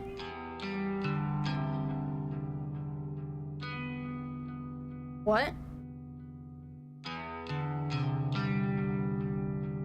What? What? She has no more burner phones. And if I get busted trying to lift a stack of them, that might very well be the end of me. I'll have to obtain as many new phones as possible at some point today. Once Corpse Girl kills my sister, my website is going to explode with new requests. I need to be prepared as possible. I decided to finish getting ready for work while the burner chargers. What? As much as I like to simply skip out and deal with my sister, I need to pop into the office. Missing too many days is going to lead to getting fired, and that might compromise my mission. I take my medication, I apply my makeup, and I pack my handbag. It's all mundane, but it's all so necessary. Each day is the same routine. There's comfort to be found in that way, especially for someone like me. But sometimes I remember the excitement of finding myself in new situations. Even if those situations end up with me lying in the muck of a bathroom floor or against the stone cold tiles of a morgue. When I'm ready to leave the apartment, I snatch my burner phone up and check the battery. It's at around 40%. That should be plenty. I stash it in my handbag so it's ready for action when the time comes. I'm out the door at the same time as every other day. Oh my god. Okay, hang on.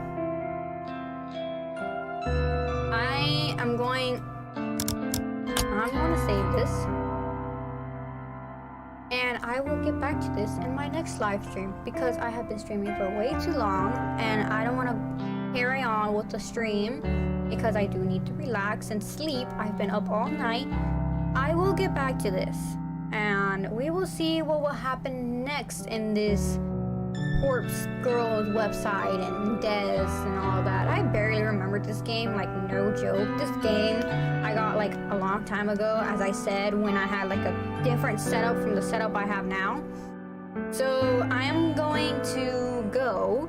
I'm gonna get some shut eye, go to sleep, and oh, hang on.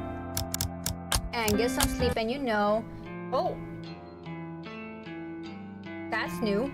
I got Tomoe and Aoi on the front now.